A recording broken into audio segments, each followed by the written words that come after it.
What's up, motherfuckers? Happy New Year. Happy New Year. Welcome to another episode, the first episode in 2022 of Where All Adults Hair podcast, where the Barber Shop meets the hair salon. I am one half of the sexiest motherfucking podcast duo in the whole Southeast, regardless of any award show, bitch. No. They call me Ebby or Ebby the Stacked, and I'm with Lee. What up, people? Hi guys. It's been since last year since I seen my boys, and I really felt away when I pulled into this very crowded parking lot today, by the way. I was like, damn, I had to whip and zip to get into the fucking parking spot. But I was like, damn, I ain't seen my niggas since last year. Yeah, since right before Christmas. Yes. Oh my gosh. So we got a shit ton to talk about. Yeah. First of all, nigga, every year we miss Lee's birthday. Mm-hmm. Like, we don't record. We record right before mine, and then we record after the new year. This is the second year in a row that we've done that. So happy birthday. I appreciate it. Thank you. It's a whole 3 weeks later. I appreciate it. 3 weeks on a dot, actually, because my birthday was on a Thursday. Yes. Yeah. See, I be knowing. 2 weeks, yeah. Or maybe I just it was a coincidence. But happy birthday. I appreciate it. Yes, 38. 38. Yes, even though everyone thinks that you're either younger or older, it's only 38. Yeah, it's only 38. Yeah, 38 trips around the sun. We ain't missed Will's birthday yet. But not yet. It's in April. It's in April. He's very low key about his birthday, so we never know. I don't be knowing when the shit comes until Lee texts me and it's like, today is Will's birthday. Like, this nigga don't say nothing about his birthday. Meanwhile, I be doing countdowns. I'm like, okay, guys, just reminding you, Cash App works, Venmo works, comes right to my bank account. Thanks. Like, I thought about doing that one time. I'm like, nah, I can't do that shit. Venmo, Cash App. I leave that for the ladies. Yeah, some guys do partake in that shit though, but it's it's not for me. I thought about doing it just to be funny. I'm like, nah, that's just not for the kid. I don't think so. But I'm sure if you did it, you would get it. Yeah. No. I have to be on hard times in order to do that. Yeah. I feel you. I feel you. So how's it been? How was your new year? How's everything? Like, everybody's asking me about colors. Like, it's like they just are so invested in your relationship. So I want to know what's going on with you. Shit. Let's see. Well, Christmas came. Yes. After we last recorded. I was supposed to go to Myrtle Beach with my parents. I wasn't able to go because colors ended up coming down with COVID. Oh. I found out on a Wednesday. Oh shit. My parents left on a Thursday. So when I found out, it was like 8:00 at night. Damn. So I'm like, damn. Okay, I need to go get a COVID test. Yeah. 'Cause in my mind, I'm still trying to go. With the Myrtle Beach with my parents. So I went to CVS. They didn't have any tests. I went to Harris Teeter, no test, and I went to Publix. They had one. So I went back, took a test. I'm on the phone with my mom's the whole time. You know what I mean? Because she really wanted me to go. Yeah. You know what I mean? So I was negative. That was great. But I was still around her. You know what I mean? So technically, I still was exposed to it. Yeah. So I needed to quarantine. Oh my God. So yeah, I didn't go. That's terrible. I know she felt was terrible. Yeah, her and my pops for sure. Oh, and I was God. too. I was really looking forward to that time out there with them. But it worked out. I kicked it with J23, Oh, that's right. Yeah, shout out to her. Yeah. Definitely. We had a Lord, what a conversation that was. Just a little snippet I saw. I think it was on Instagram. Oh, yeah. That was like a week later, actually. Yeah, I was like, oh boy. Yeah, definitely. But that was cool. My birthday came after that. I hung out with the fellas. New Year's came. I figured I was going to bring it in like on the phone with colors, laying in bed. And then Tony, she hit me up and shit like around 10:30. Like, nigga, come out. Some of your friends from high school's over here. Oh, yeah. You ain't seen them in years, so. I love Tony. That's it. Such good energy. Man, we had a great time. Yay, you really was popping. Yeah, I just said, fuck it. So on the Uber drive to Tony's house, because I told Colors I was going to bring the New Year's with you, so I still had on FaceTime. Yeah. And New Year's came while I was on the Uber. So I saw her face. She didn't see me. But, because it was dark. Because it was dark, yeah. You know what I mean? But, I kept my promise on that. Oh, that's sweet. But, yeah, man.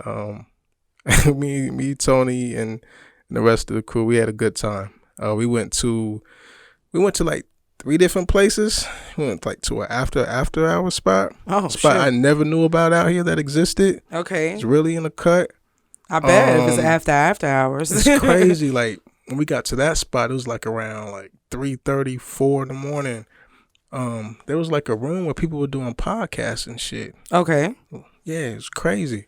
It was like glass or whatever, so I could see. You could see them. Exactly. Oh, you cool. know what I mean? So it must have been soundproof, so they couldn't hear everything that we had going on. Yeah. But I was drinking, feeling good. I'm gonna go ahead and share this shit. I ain't tell nobody else. I fell while I was out there. Oh my God. I fell, but it wasn't like a drunk kind of thing. It was one of those things where you try to lean back. You think you about to put your hand on and something to lean on, and I missed it. Oh, and I fell. Those are the best tumbles, I swear. My hat fell off. Say what? This is the second time you fell. But this wasn't a drunk fall though. Oh my God. My hat fell off. I just laid there. You just it was some did girls you just lay on the floor? Because it was some girls that was staring at me a lot for a long part of the night and shit. Oh my God, you fell right in so front of them. I took my time. Yeah, Yeah, I definitely. took my time. I couldn't look embarrassed. I couldn't look ashamed. Oh, not I took Tony my saw time. it. She didn't see me. She saw the ending of the fall when my hat flew off. You know what I mean? The fact that your hat flew off. It flew off. Oh, nobody was recording that. That would have been amazing I know, to see. right? Man. But I got up. You know, I you didn't get wasn't hurt. No, I wasn't. Okay, I felt it the next day. My elbow. I had some scars on my elbow. I did. You an old nigga for real. Like, my elbow was Yeah. Damn, but yo. you know, put the hat back on and I just stayed there. In the past I would have been embarrassed. But it's funny. Just fucking laugh. Absolutely. Like, you know. Definitely. They was laughing too. Oh shit, Man. that's funny. Yeah. I would have lost my whole shits. But yeah, I didn't get home till like about 7 in the morning. I bet. Yeah, man. Yeah. So that was a fun time. I Shout out bet, to Tony yes. for that good time because she felt bad that we didn't get to hang out on my birthday because she was celebrating another friend's birthday. But yeah, so New Year's was cool. Dope. Definitely brought it in on a positive note. Yeah, so shit, what else? Yeah, I was asking about colors. Yes. And colors, we still going. Yay. You know, we still going. You know what I mean? All is well. You know, we butt heads for a second. Well, you know, there was some things that came up, and on my end, where I accused her of being a gaslighter. Oh, I know, right? That pissed her off. That's rough. But the situation made sense to me. Okay. It made sense to me. Okay, we're only human. You know what I mean? We just go off of our emotions sometimes. Sometimes men do it too, and it is what it is. Definitely. Ooh. Definitely. You said she didn't take. I can only imagine. No, she didn't take it well. I bet. It was one of those situations where you don't hear from them for like 8 or 9 hours. Yeah. Type of thing. Yeah. Yeah, I don't do too well with that kind of Neither stuff. do I. Especially during the day. My shit lasted days. Not even just that nigga iced me out for days. I was like, oh no, I do not like it. Nah. I know you would. That shit actually agitates the situation. Yeah. It makes it worse. It's like, don't do that. Like, let's fix it. Let's talk about it and fix it. I'm big on that shit. Like, but in her case, though, I mean, she wasn't like dodging a nigga or nothing like that. She was like asleep or whatever. Oh. So, you know. Mm-hmm. But yeah, all is well. Okay. I'm glad all is well. You made it through that. Definitely. I feel like right now we're just trying to, what's the word I want to use? We're trying to find our way back, I guess, to, you know, where we once were. Okay. Or whatever it is. It's not in a bad spot, but it's a gray area. Okay. There, you know, for sure. Yeah. So, yeah, that's as honest as I can. I feel that. You know, there's stories I can tell, but I ain't trying to. I know you ain't that type of nigga anyway. Yeah. Especially since you're currently dealing with her. It'd be different if she was gone. Yeah, for sure. Yeah. For sure. Definitely. So I had to throw myself out there. Like, you know, I said some things I probably shouldn't have said. Oh, boy. So, boy. Yeah, I'm not perfect.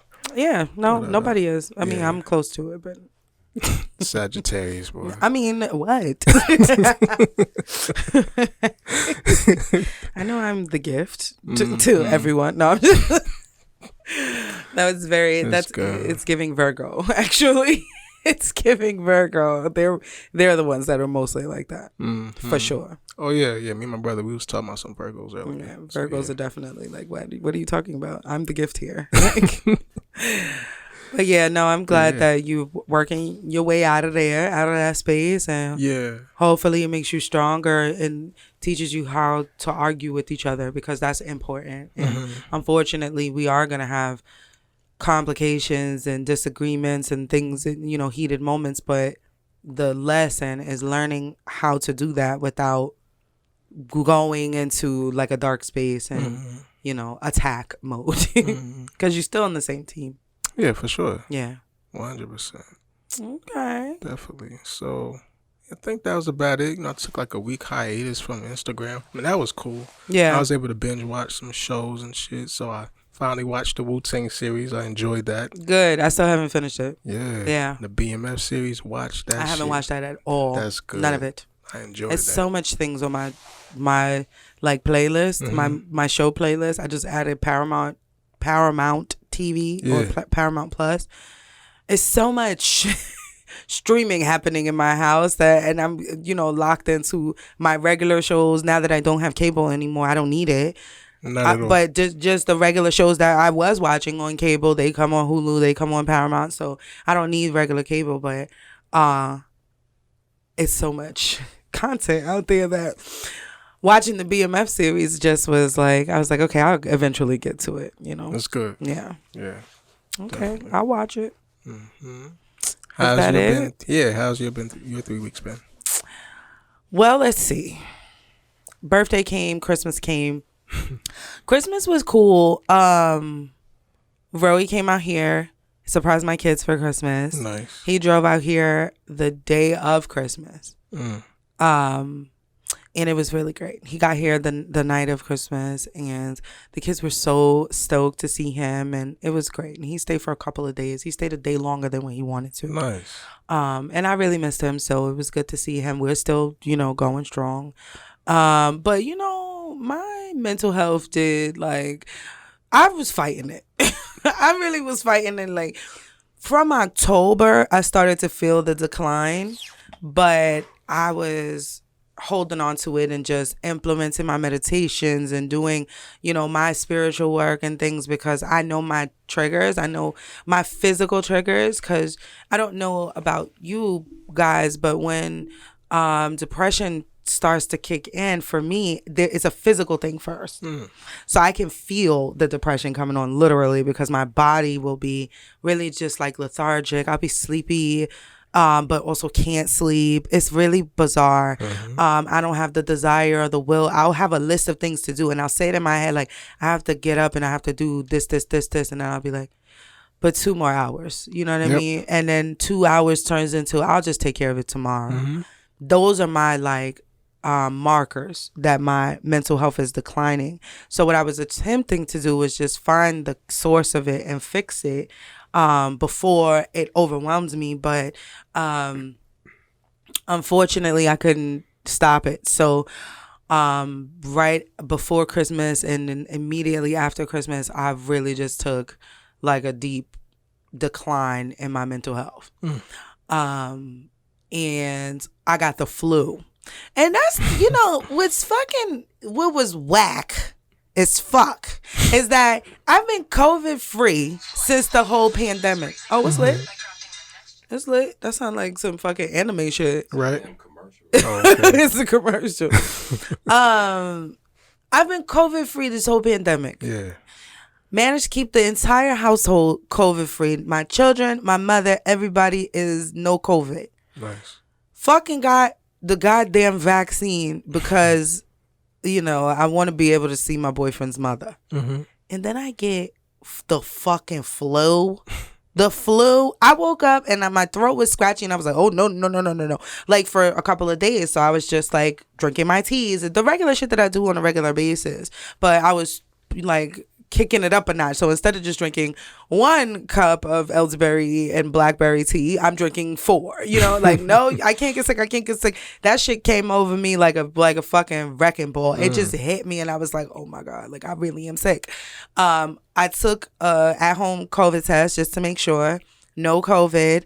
Went to the urgent care. I had the fucking flu, and I'm like, the flu, bitch. Like, I fucked around and took the wrong vaccine. Who did you get it from, you think? My kids. Yeah. Because they go to school. So, but nobody was sick. So my kids' immune system, because the same shit that I do, and I actually triple dose them. So they take vitamin C and they take, other things. And we drink sea moss tea smoothies together, and I started putting black seed oil in their smoothies as well. Nice. So like just boosting their immune system, because they have more exposure to people than I do on a daily basis. So my oldest kid, was complaining about like he had a headache or something, but he felt better, and then that's when I started to feel sick. And even though this happened during their break, he was like, he still was exposed to people. I let him go over to his friend's house for a birthday party and shit like that. So he was exposed. He was complaining about the headache. I gave him shit, let him lay down. He woke up the next day, he was fine, and then I got sick. So I feel like he brought it, and I got rid of it for him, and then it latched on to me like a motherfucking demon or some shit, and was like, all right, well, somebody in this bitch is gonna get me. And I said, I took the wrong fucking vaccine. Because I get like, what the fuck? But what that did was just further drive down my fucking mental capacity. Because I still got work to do, and I can't do it because now I'm sick. On top of me like having to pull myself out of the dark place, I feel like shit. Damn. So you think you'll ever get the booster? The COVID booster? I don't know. I don't think so. I'm really not pressed. I wasn't even pressed to get this fucking vaccine. You already know how I felt about it, like getting the vaccine in the first place.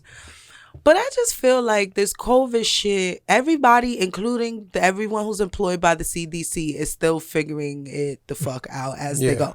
So it's like all these variants. Now, I did have a long conversation with Jessica, shout out to her, about the pros and the cons, because I've always been on the opposite end, or, not anti-vax, not that far, but just like, and she's always been the one that's like, no, because this, and this, and explaining it in a way that is digestible for me. So I was like, I feel like it was a waste of my arm getting the fucking COVID vaccine, because the bitch ended up getting the flu. And she was like, yeah, but did you die? Right. You didn't die from it. Then I'm like, no. And she's like, what you have to understand is herd immunity.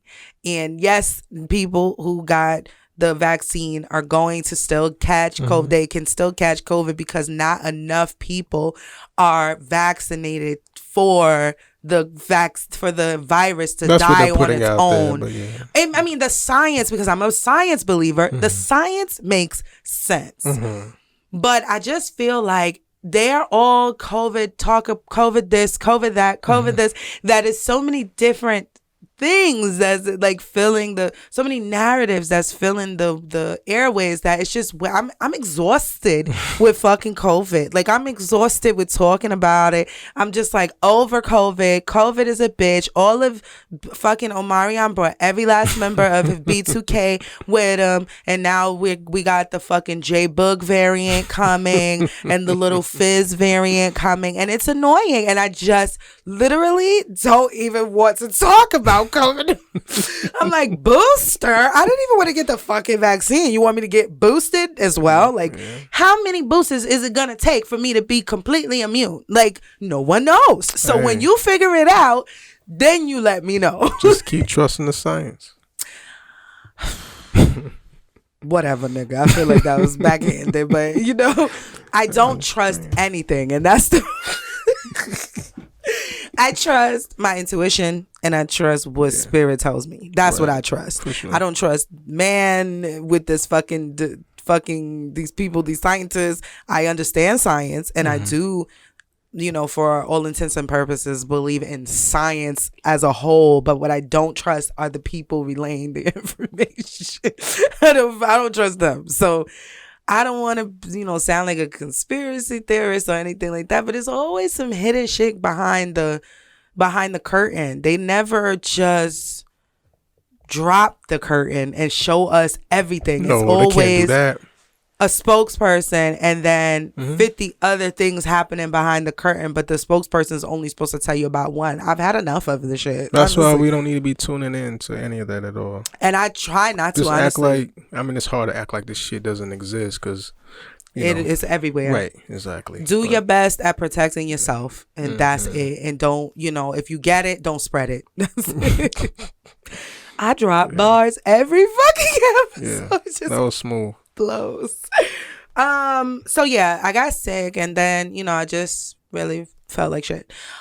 But how you feeling today? I feel better. I'm in a better space. My problem was that I was over planning. I was looking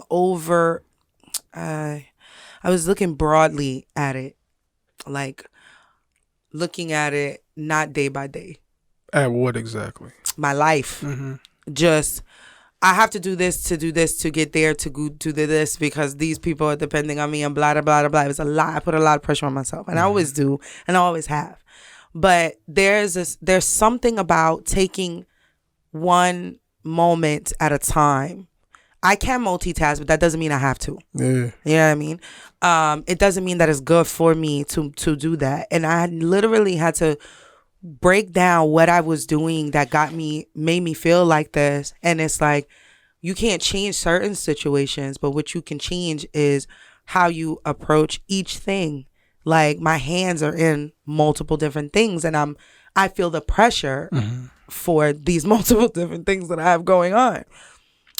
I'm not doing that anymore. I take it one moment, one day at a time. Even in my planner, like I have a planner because I need to write stuff down. I used to plan for the month. Now I plan for the week. On Sunday, I plan for the week. That's it.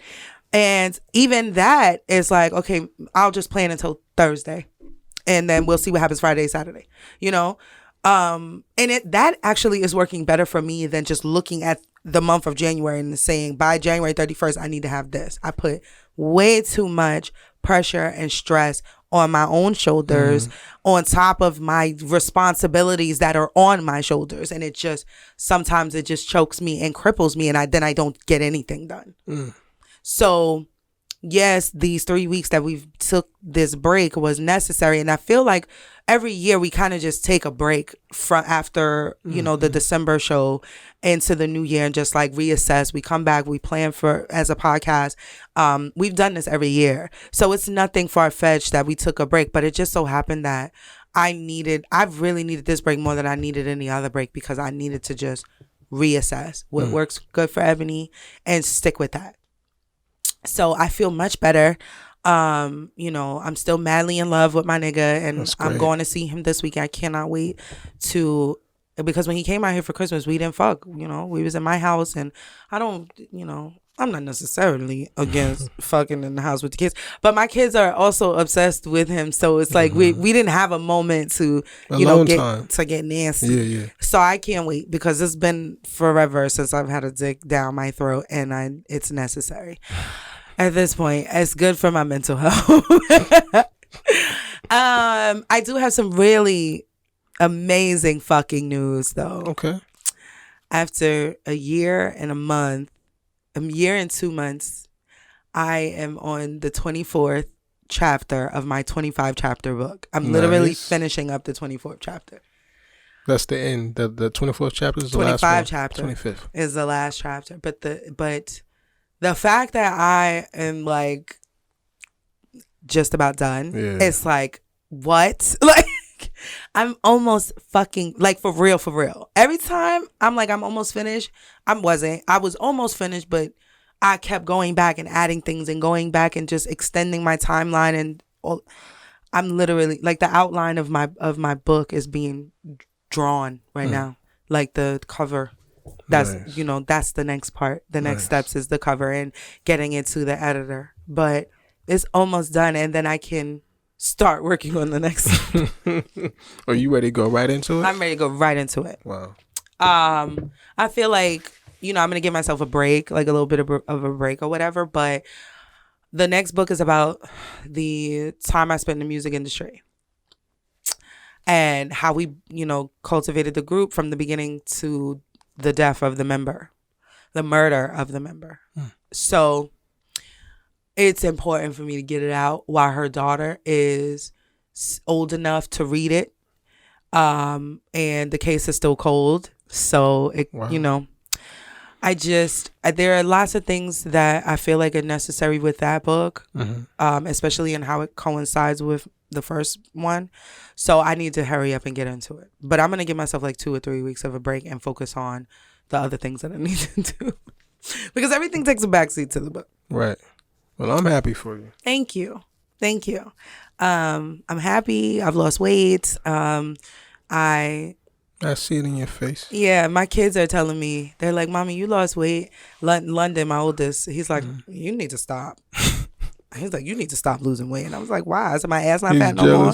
No. They like me fluffy because I'm softer. My body is softer when I'm fluffy. So they like the hugs because they can just, the same way. The reason why I like fat niggas, they like their mama fat. Got it.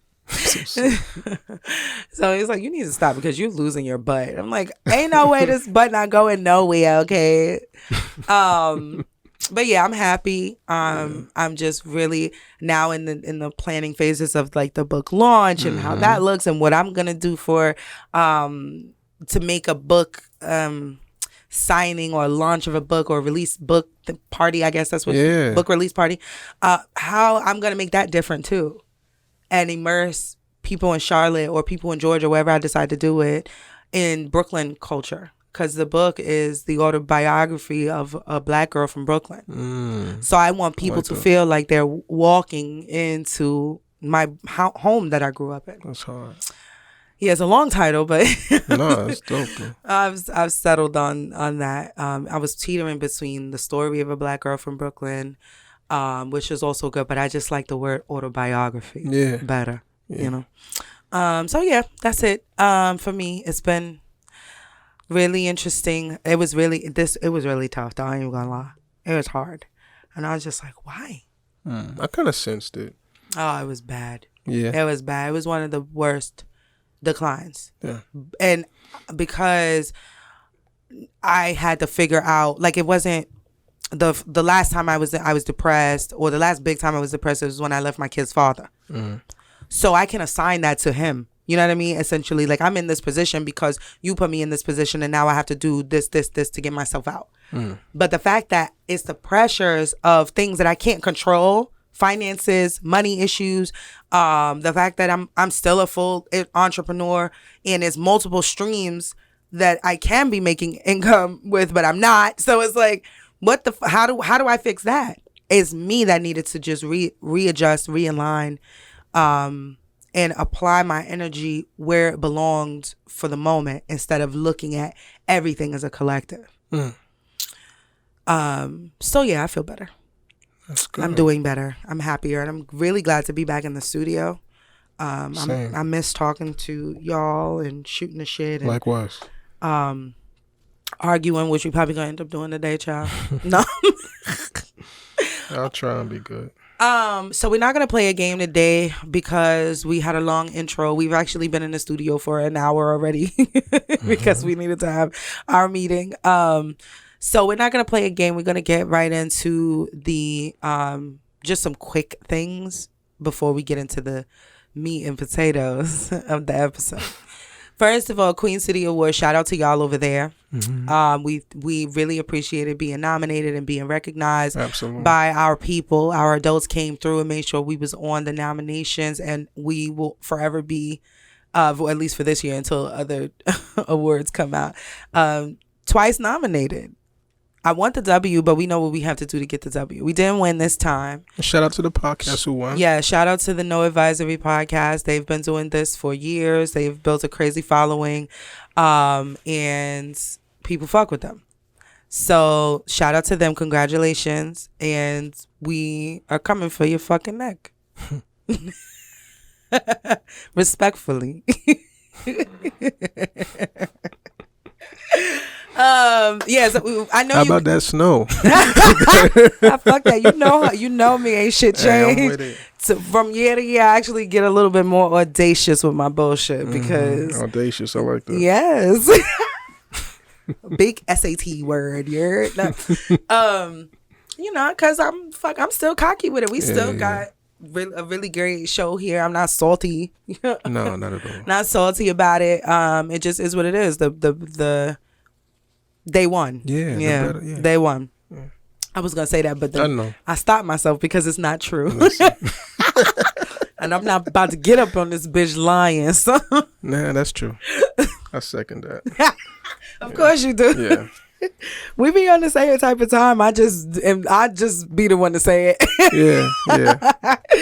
Oh my God, we gonna get to a fight one of these days. It's okay. Yeah, so that was that. And then we're revamping the website and the Patreon and shit like that. So we got more info to come. But what I wanted to tell y'all niggas, right? And it leads into what we're talking about today. This is gonna be a very interesting. We're starting the year off with smoke. I know it. I know we're probably gonna get into it. I would be very surprised if we don't. So I got approached. I want to say maybe like 4 or 5 days ago by a guy who knows I do a podcast on Facebook. He knows that I do the podcast, and like maybe like a couple of years ago we had lightly flirted with each other, but nothing crazy. Right. You know what I mean? He's too small for me. He a little nigga. We're like 5'6". No, not short. Oh. When I say small, I mean small in weight. I don't mean small in height. Oh, okay. Yeah. He a little nigga. But he's a nice guy. You know what I mean? He's funny. He's cool. He's got really good energy or whatever. Anyway, so he hit me up and was like, yo, you still do your podcast, right? And I was like, yeah. He goes, I'm starting a podcast and I would like for you to be a guest host on it or whatever. And I'm like, great. And he's like, I'm absolutely, you know what I mean? You know, I'm down to guest on anybody's fucking show. So he's like, okay, I'm gonna put you in the group chat, because I was asking him questions and he was like, I'm gonna put you in the group chat. So I get in the group chat and it's How many people? him, 2 other niggas, and a bitch. Okay. Right? So they haven't started recording or anything like that. They're in the literal planting seed stage of this podcast. So at first, I'm just observing.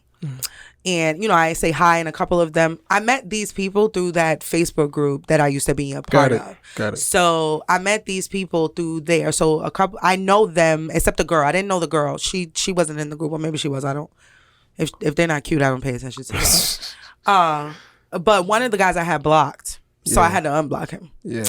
Because he is very much giving Kevin's energy, and he calls Kevin his godfather, so or the godfather. So when we were in the group, I was like, I'm not pressed to see his font no more, so I'm gonna block him because we're gonna end up getting into an argument, and unless I'm gonna see you in person and fight you in real life, I'm not gonna argue with you on the internet. Right. So I unblocked him, and they just start throwing stuff out there, like ideas and things of that nature. So that's when I realized, oh, they haven't put together the show yet. So I shouldn't be in this chat. But they're talking to me as if I'm going to be a part of this. And I'm like, no.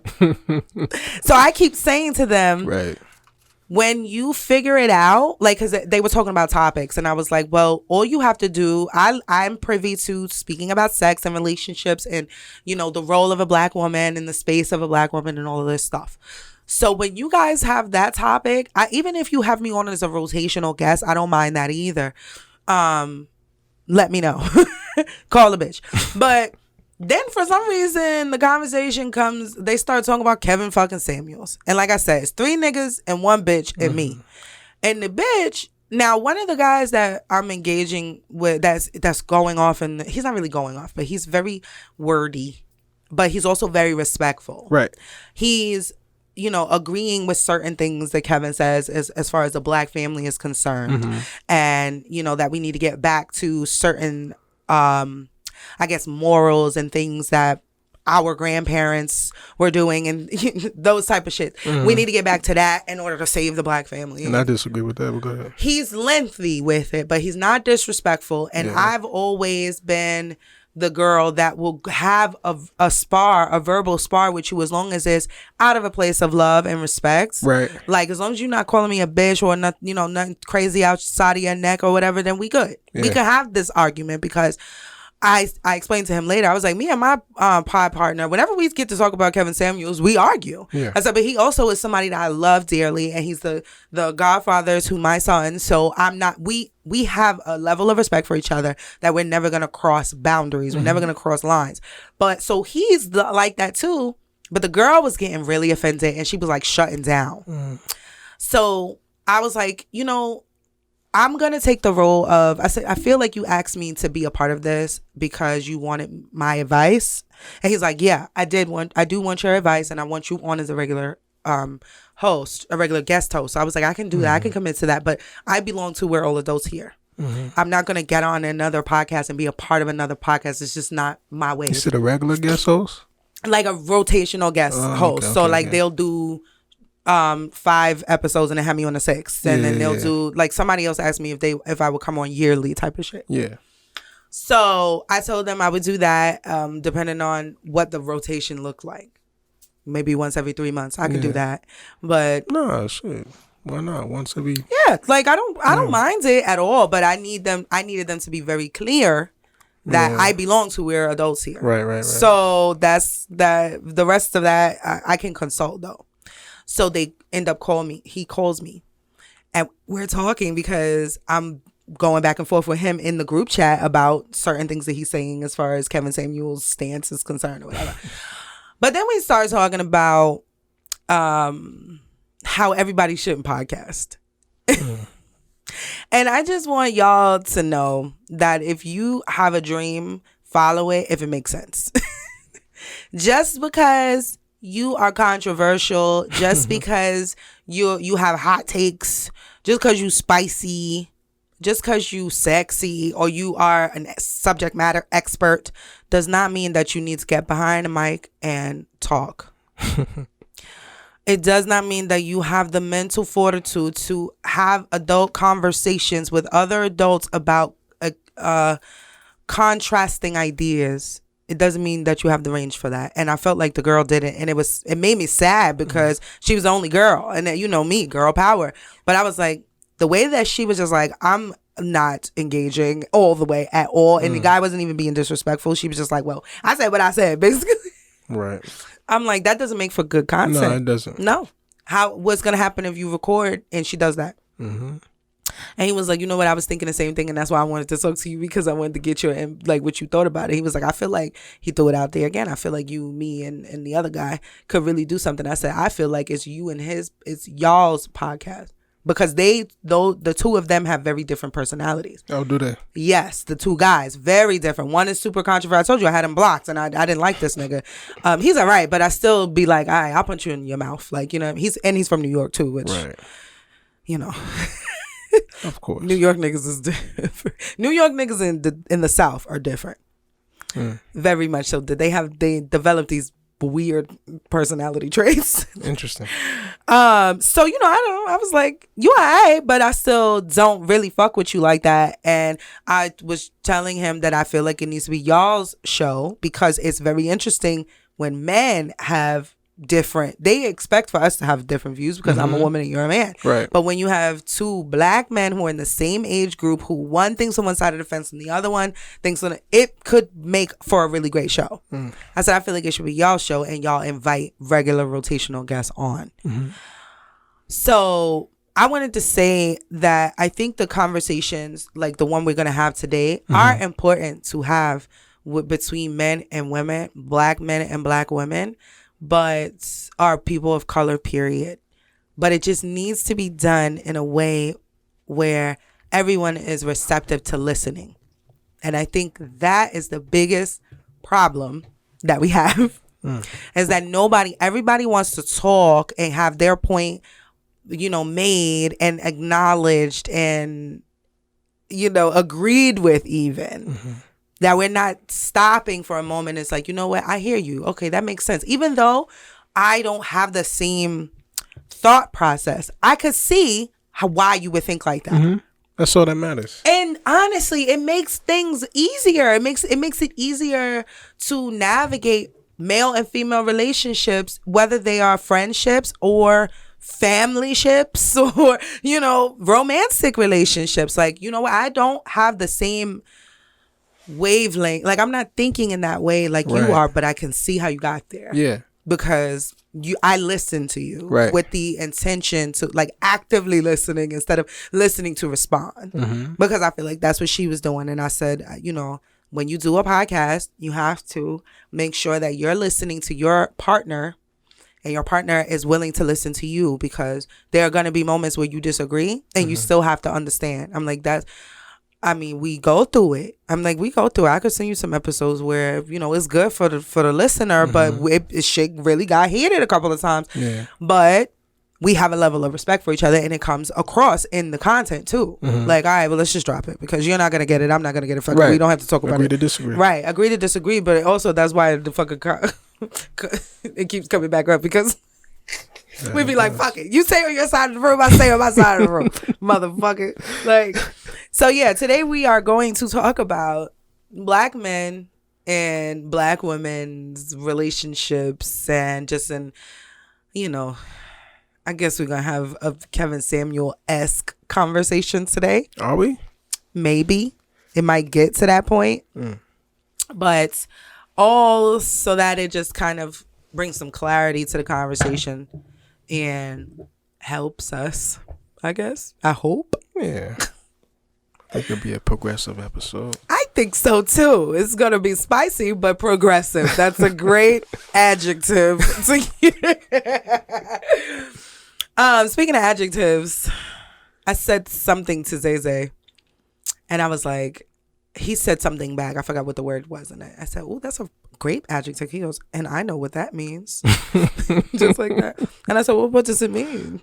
And he tells me. Yeah. And I was like, oh, you do know what it means. Say it true. He's like, I'm in the first grade, Mom. Of course I know what that means. And I also know what an adverb is, and a verb, and a noun. And I was like, I don't think I learned that in the first grade. Son. Yeah, I definitely. Oh, that is definitely my son.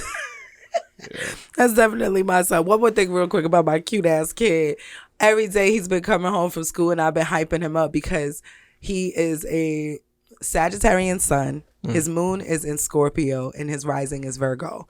So he's got, oh no, it's the reverse. His moon is in Virgo and his rising is Scorpio. So he's got all of the signs that are vain and that are cocky and that are into themselves, because nobody is more cockier than a motherfucking Virgo, and then Scorpios, and then like Capricorns think they're the smartest people in the room. Nah. Yes. Overall, it's like smartest person in the room. Like, I don't come off like that. Okay. Will, do I come off like that? Huh? I don't think so. Not even close. I don't. We only speak on what we know, so we think we're right a lot of the times because we only speak on what we're sure about. The difference. You got people who there's a difference. You're right. People who just who like to argue just in general. Don't know what the fuck they're talking about. No. But they want to win. There's a shit ton of knowledge there, and it's like, I know it, so don't, like, you can't tell me anything better. Now you have some who are I mean, it's the truth. Sagittarians are very flighty and wild people who think very highly of themselves. So he has a triple, because Scorpios are the same way. He has a triple. Man. So I have been communicating with my children in their love languages. Nice. Zay is a words of affirmation kid. So I've started catering how I parent based on their love language and their signs. So every day he walks in from school and I big him up. Oh, you so fly. Look at what you got on. Let me see. And when I tell you his dimple get deeper, he just be blushing. I'm like, let me see. Oh, you got the blue on blue. Look at your kicks. They clean.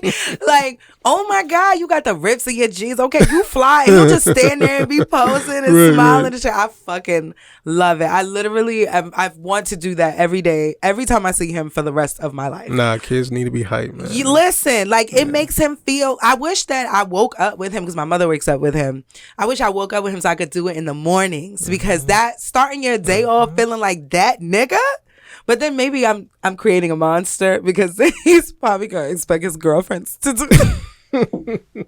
Could you imagine like my son putting on a fucking outfit and he's like 17, 18 and he's got himself a little girlfriend and she not complimenting him? I feel like he would get his feelings hurt. Like, bitch, you don't see me?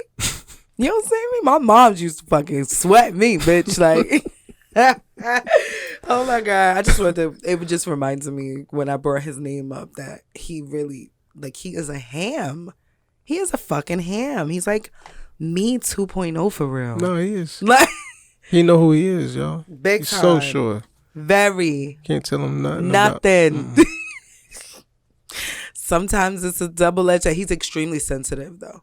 Oh, my God. You can say the smallest thing and hurt his feelings, and he get to crying. It's like, what you crying for? You was a tough guy just 2 minutes ago, and now you're fucking bawling. Okay. Is the camaraderie between black men and between black women, the camaraderie that we have, harmful to black men? No. I say it's harmful to the egotistical black man. You know what I mean? Not to like black men like myself who like to lift my niggas up. Right. My black men up. You know what I mean? Be politically correct. No, you can say niggas. I like I like to lift my niggas up. Yes. Yeah, you know. So just to the egotistical one, the ones who do live in the past and shit. You know what I mean? Those who do think like Kevin Samuels far as that conversation goes, far as the back in the day shit, how we need to take things back to how they used to be. Yeah, for sure. It's harmful to them. But in what way? What do you think? How does it how is it harmful to them? Or how do they think it's harmful? How do they think it's harmful? I mean, they selfish. You know what I'm saying? Like, they can't understand, I guess, why black women would be so, jointly together and shit like that if they not like that with the fellas. Like I said, I feel like the only men that's like that are the men who aren't the type that's like lifting their men up, their homeboys up and shit like that. So like I was watching something on TikTok and the girl was married. The woman was married for like 10 years. I think they was married for 10 years. They have 4 children. And her and the side bitch, she found out about the side bitch. And her and the side bitch worked together to kind of set him up. Because the camaraderie. It's like, we need more of that, lady. And then film it and put it on TikTok because I found it to be hilarious. And men like that, they don't like women like that because they know who they are. Yeah. You know what I'm saying? Yeah. I hate saying stuff like that, but it is true. Yeah. That's not all men in general, just those specific type of men. Yeah. I think it's actually helpful to black men for black women to get along with each other.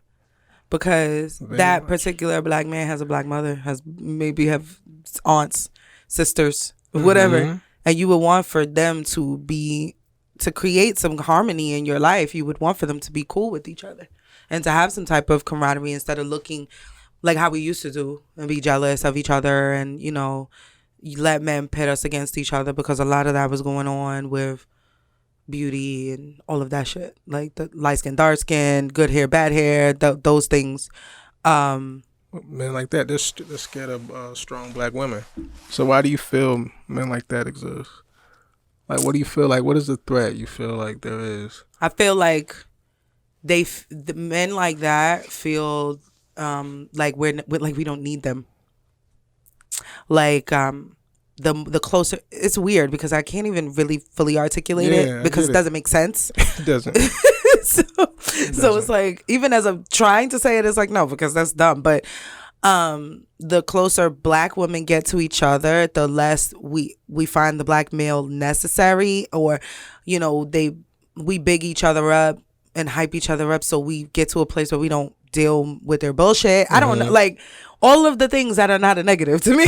So, right. So I also want to reiterate to all black men, all of y'all who listen to the show, that we definitely do need y'all for sure, for multiple reasons, not just to procreate with, not just to to fucking kill bugs and cockroaches, but we need y'all for multiple different reasons. So no matter how close I feel to my sisters, I still need my brothers equally, and we need your back equally.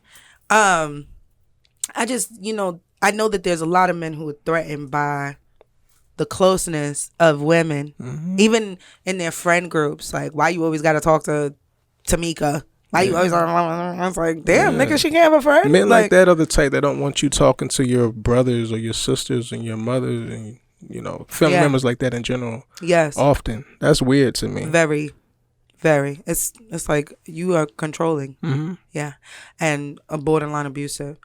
Right. Do you think black women's independence is a hindrance to the black family? Black women's independence? No. Girly? Nah. Okay. No, not at all. I don't feel that's a hindrance at all. Do you feel there's a hindrance? No. I think you can be independent while being in a relationship. What do you feel is the hindrance? Or is a hindrance? It could be more than one thing. Absolutely. I feel like as it relates to independence, quote unquote, I feel like the perception of what independence is the hindrance. So I'm an independent woman who very much so cannot wait to not be. No. I'm always going to be independent. I'm always going to take care of my business and take care of me outside of the relationship. But I'm also an independent girl who requires, who wants to have a partner, so that we can work together. But that's not taking away of my independence. I'm still going to book my own fucking doctor's appointments, and I'm still independent in that way. I'm still going to take care of my kids and whatever. What do you say about the women who are overly independent? Is there such thing in your opinion? That's a really good question. Do I feel like there's a such thing as overly independent? Yes. But I feel like we got there for different reasons. We didn't put ourselves in that position. No. And I'm not going to do the blame game like, well, it's black men's fault, because that is systematic. That is systematic. That was above us. That was above us. Okay, drugs was put into our fucking communities. We didn't cook up the crack. We didn't create the fucking crack. No, we did not. Now, do we have choices? Yes, but systematic things are in place that will make you feel like you don't have any other options. That will make black women have to be more independent because now their husband is in jail or their husband is killed. So I think that yes, there is a such thing as being overly independent, but I think that if it's acknowledged, that it could be changed. Like, you don't have to.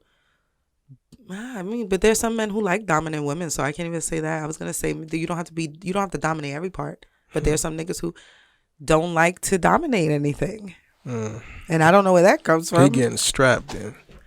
I mean,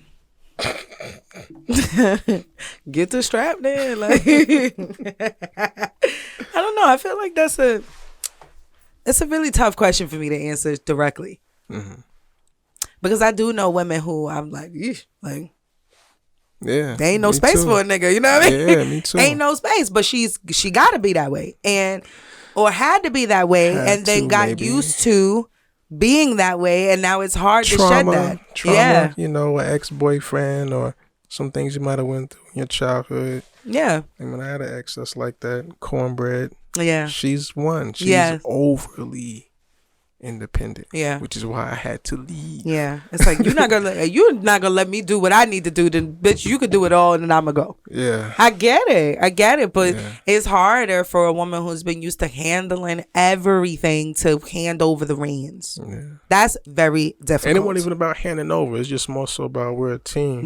Share it. You know what I mean? Yeah. But she just didn't know how to be soft, I guess, or I think share. You know what I mean? Yeah. I think with the hindrance maybe that. Yeah. That may be the hindrance over independence with black women. And then the lack of patience and knowledge with the man on how to handle it, because there is a way that you can show her. Like, I think a lot of it is just proving I'm gonna take care of this before you can take care of it type of shit. For sure. I'm gonna show you that I can handle this responsibility. A lot of it is also about trust. Because if I trust you, then I trust that you can handle XYZ and handle some of the things that's on my plate. If I trust you, really, I could trust you with my life, but also not trust you with my livelihood. You get me? Like, yeah, for sure. So I think all of that matters. Is just learning how to let go of some of your walls and allow somebody to come in and be like, all right, now we're a team.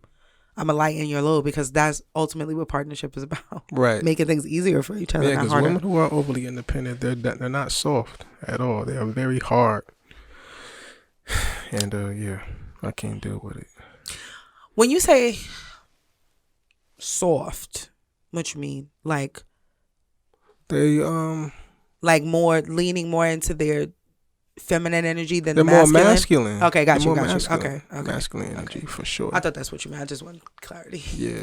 Yeah. They're more masculine. Yeah. I get it. I get why too. I'm like, listen, sis, I can't tell you because I am independent. I'm just not overly independent. No, you don't give me overly. But it's not hard. It wouldn't be hard for me to get there. Because many men have not many men, guys. Okay, I was a hoe, but not that type of hoe. Men have tried to come in, and I have tried to relinquish some of the control, and they fucked it up. Mm-hmm. So it would be easy for me to be like, no, like it's alright. You be my boyfriend, but you can't do nothing else. That's it. You're here to fuck me and take me out on dates, and not build anything with me because the last time. But when you grow up and you heal and you associate these situations and you assign them to the person instead of assigning them to the collective, right? It's easier to work through. I can believe that. When you hear this, I've heard this term so many times and I've been dying to ask you this, but every time I forget. When you hear the term black men are the weakest link, when you do the clips, I want you to zoom in on that nigga face when I say, because the way he just looked, did you see his?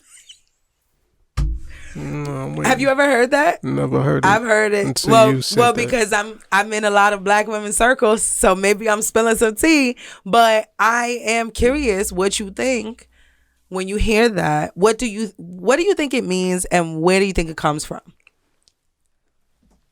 It means they don't know how to choose no nigga. That's what it means. That's what it sounds like to me. I feel no way. I'm not offended. Okay. It doesn't bother me, not at the slightest bit. That has more so to do with them and their selection of men.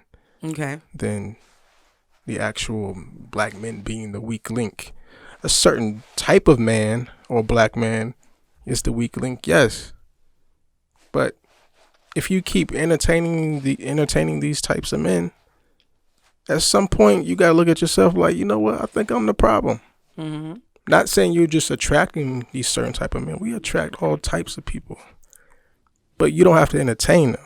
Right. So a woman love making an excuse like, he chose me. You chose too. You chose back. Yeah, like, that's stupid. Own that. Yeah. I hate when y'all say that shit. I tell my niggas the same thing. Like, nigga, I get all types of girls that come at me and shit. Y'all hear me talk shit about women. Because once I see they're a certain type of way, I know they're not for me, I don't entertain it. Yeah. It's really that easy. So, yeah. I don't know. I've asked many niggas like, have you ever heard me talk down about a woman or a black woman or talk like, nah. No. I always hear my niggas, man, these bitches, man, nigga, you chose to entertain that. That's on you. Yeah. I was on a phone call with the homies 2 days ago, and all of them have kids, and one of them, he was talking about how there was a time when him and his recent baby moms, you know, they would butt heads and shit, but at the same time, he don't talk down or bad about her. He was like, nigga, because I chose her. Yeah. I knew who she was beforehand. Yeah. You know what I mean? Like, and I said, y'all respect it. I've never heard a man even say that part before. Taking accountability. I love that shit. Yeah. So, but yeah, back to your question. I feel no way. Will, what do you think when you hear that? Black men are the weakest link. Nope. Nothing. You got nothing for it? You ever heard that before? Yeah, me either. Yeah, I'm in various different groups of black women with only black women. I believe it. And it's actually been something that has been said for, I want to say maybe like 5 or 6 years. Probably. In these various now, if you want to correlate groups. it with, the black man or the man ain't like, you know, like with how they were back in the day and shit. Okay, maybe you look at it like that in a sense, because the black women of today are doing very much better than the black women of yesterday. It's really good to hear a man admit that, because that's clear as day. Listen, the conversation that I had in that group chat was basically about that. And I was like, I don't know what you're talking about, but exactly, they're talking about a certain type of black man. Yeah, I was like, I don't know. No, he was talking about in that group chat. He was talking about black women, like, we need to get back to the family structure that we used to have, because women are way too independent and way too aggressive, and they're not keeping home and nurturing and shit. And I was like, what timeline did I step back into? Because you know, what we are proving, I believe, is that we can do both. I can be a breadwinner, head of a household, but also nurturing and soft. It's possible, because it's in us. We all have masculine and feminine energies present. Men and women. Men and women. Every human being has them. So all you have to do is balance it.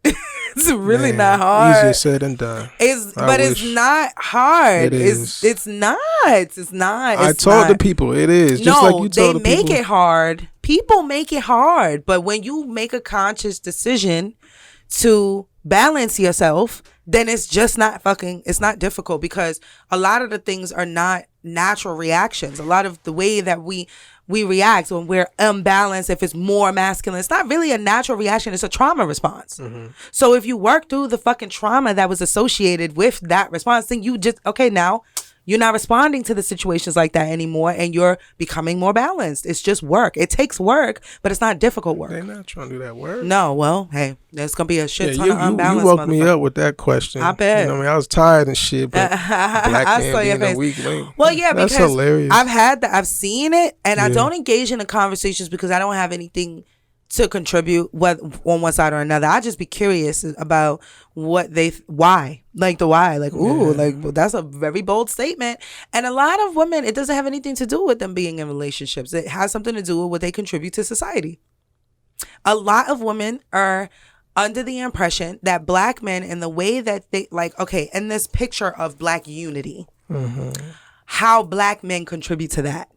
And that they are always on black women's necks so much that it gives the impression that we are unprotected by black men.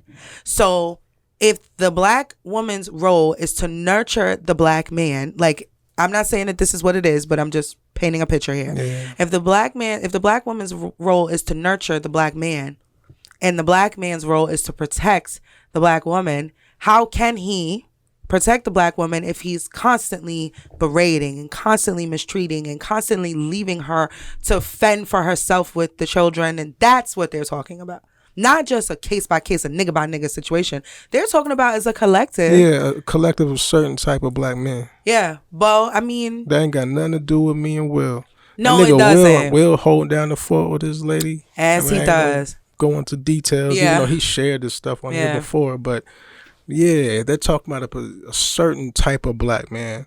They gotta be specific. That's why, again, you'll never hear me bad mouthing black women in general. You don't ever hear me say, the fuck, I can generalize like a motherfucker. I'm on social media. I see what's going on. Yeah. You know what I'm saying? How they're parading. Like, no, man. Like, I get it. That's so it's more of a generalization. Yeah. Than that's why I'm not offended by that. Yeah, because it doesn't apply to you. Not at all. I agree.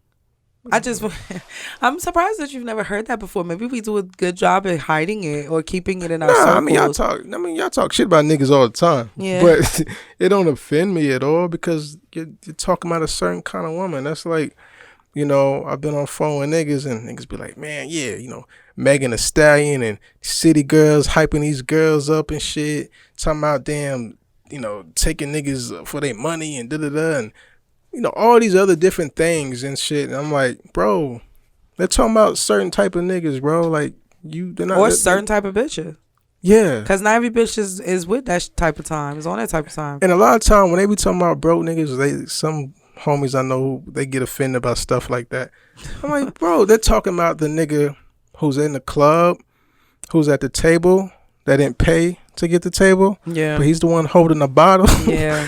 Or he got his cup out. Whack. Trying to get us, you know what I mean? Whack. Yeah, trying to get a swig, trying to get that last drop inside that Ciroc bottle. They talking about him, but he's taking all the pictures at the table like he put in. With the bitches like he put in. They talking about them broke niggas. Yeah. Not broke niggas like me. You know what I'm saying? No, you're right. Yeah. There's levels to broke niggas. Absolutely. Niggatry. Yes, I own my shit. But yeah, not talking about niggas like us, man. Yeah. That's why I get fazed by that. Like, how? That's good.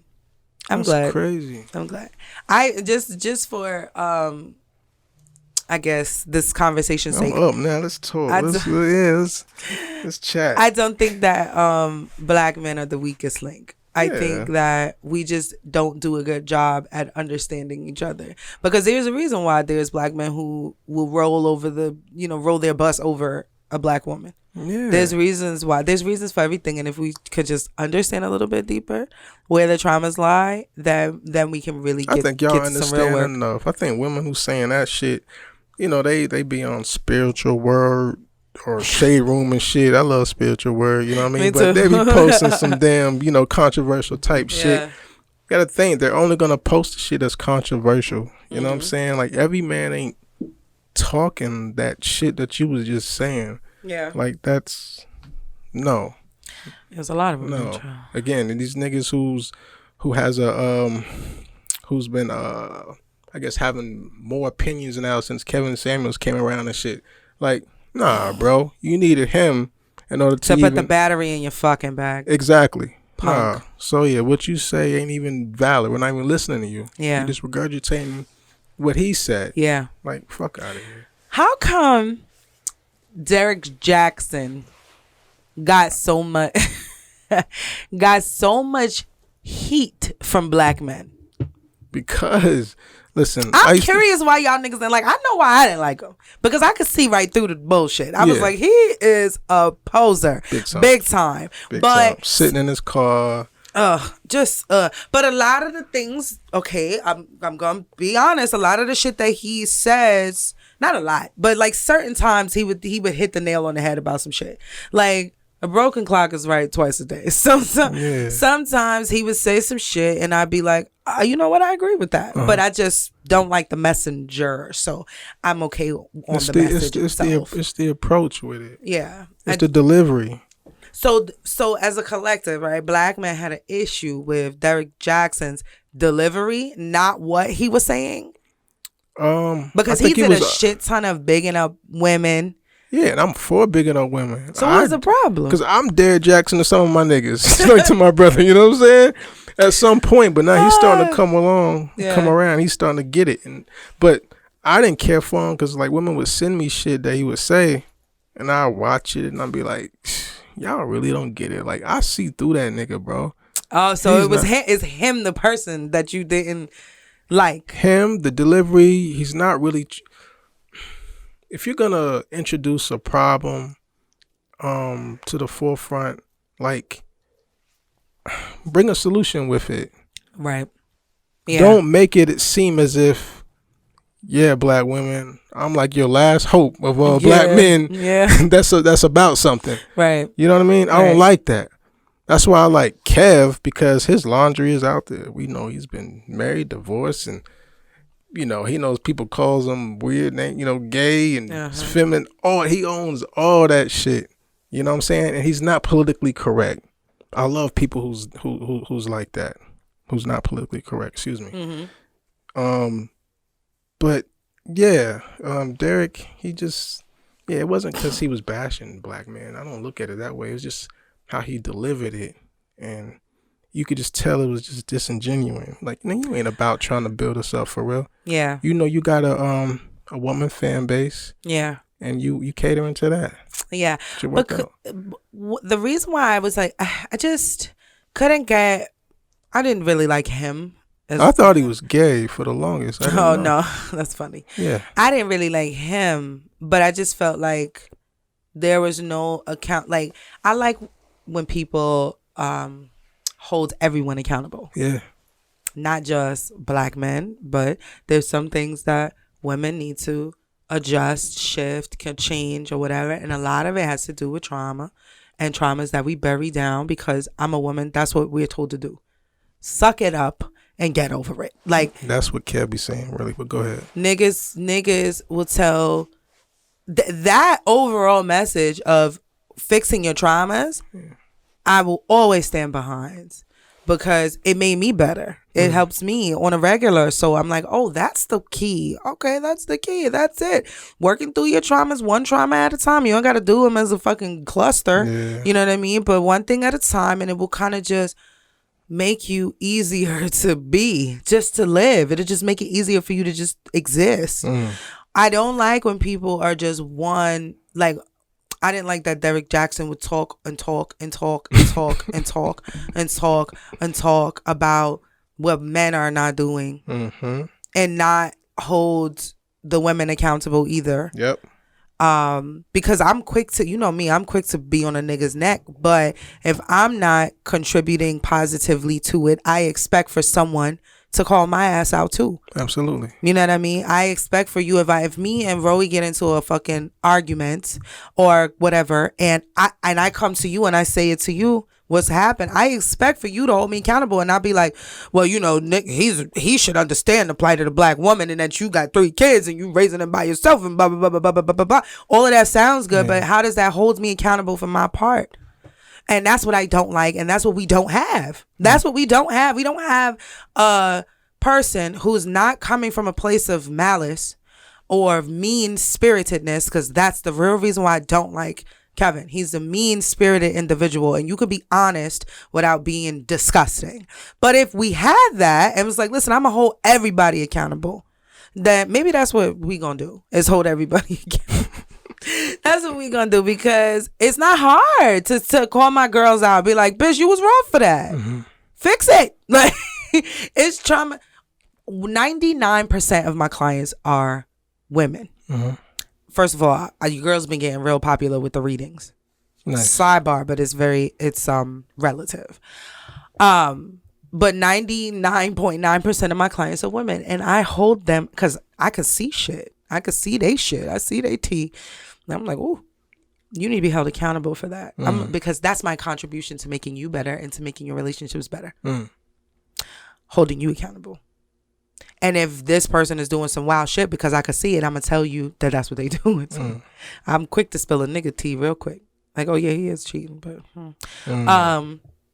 But I feel like it's important that my contribution is it's not one-sided. So I'm going to tell Ali about himself, but I'm also going to tell Carlos about herself. Right.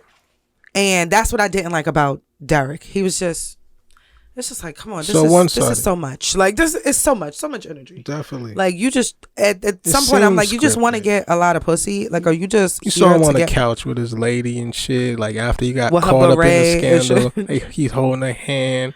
But everything seems scripted, man. Yes. I don't want no marriage like that. No, I do not. I do not want no marriage like that. I don't want my husband, like, always, caping for black women without it being authentic. You can cape authentically for me.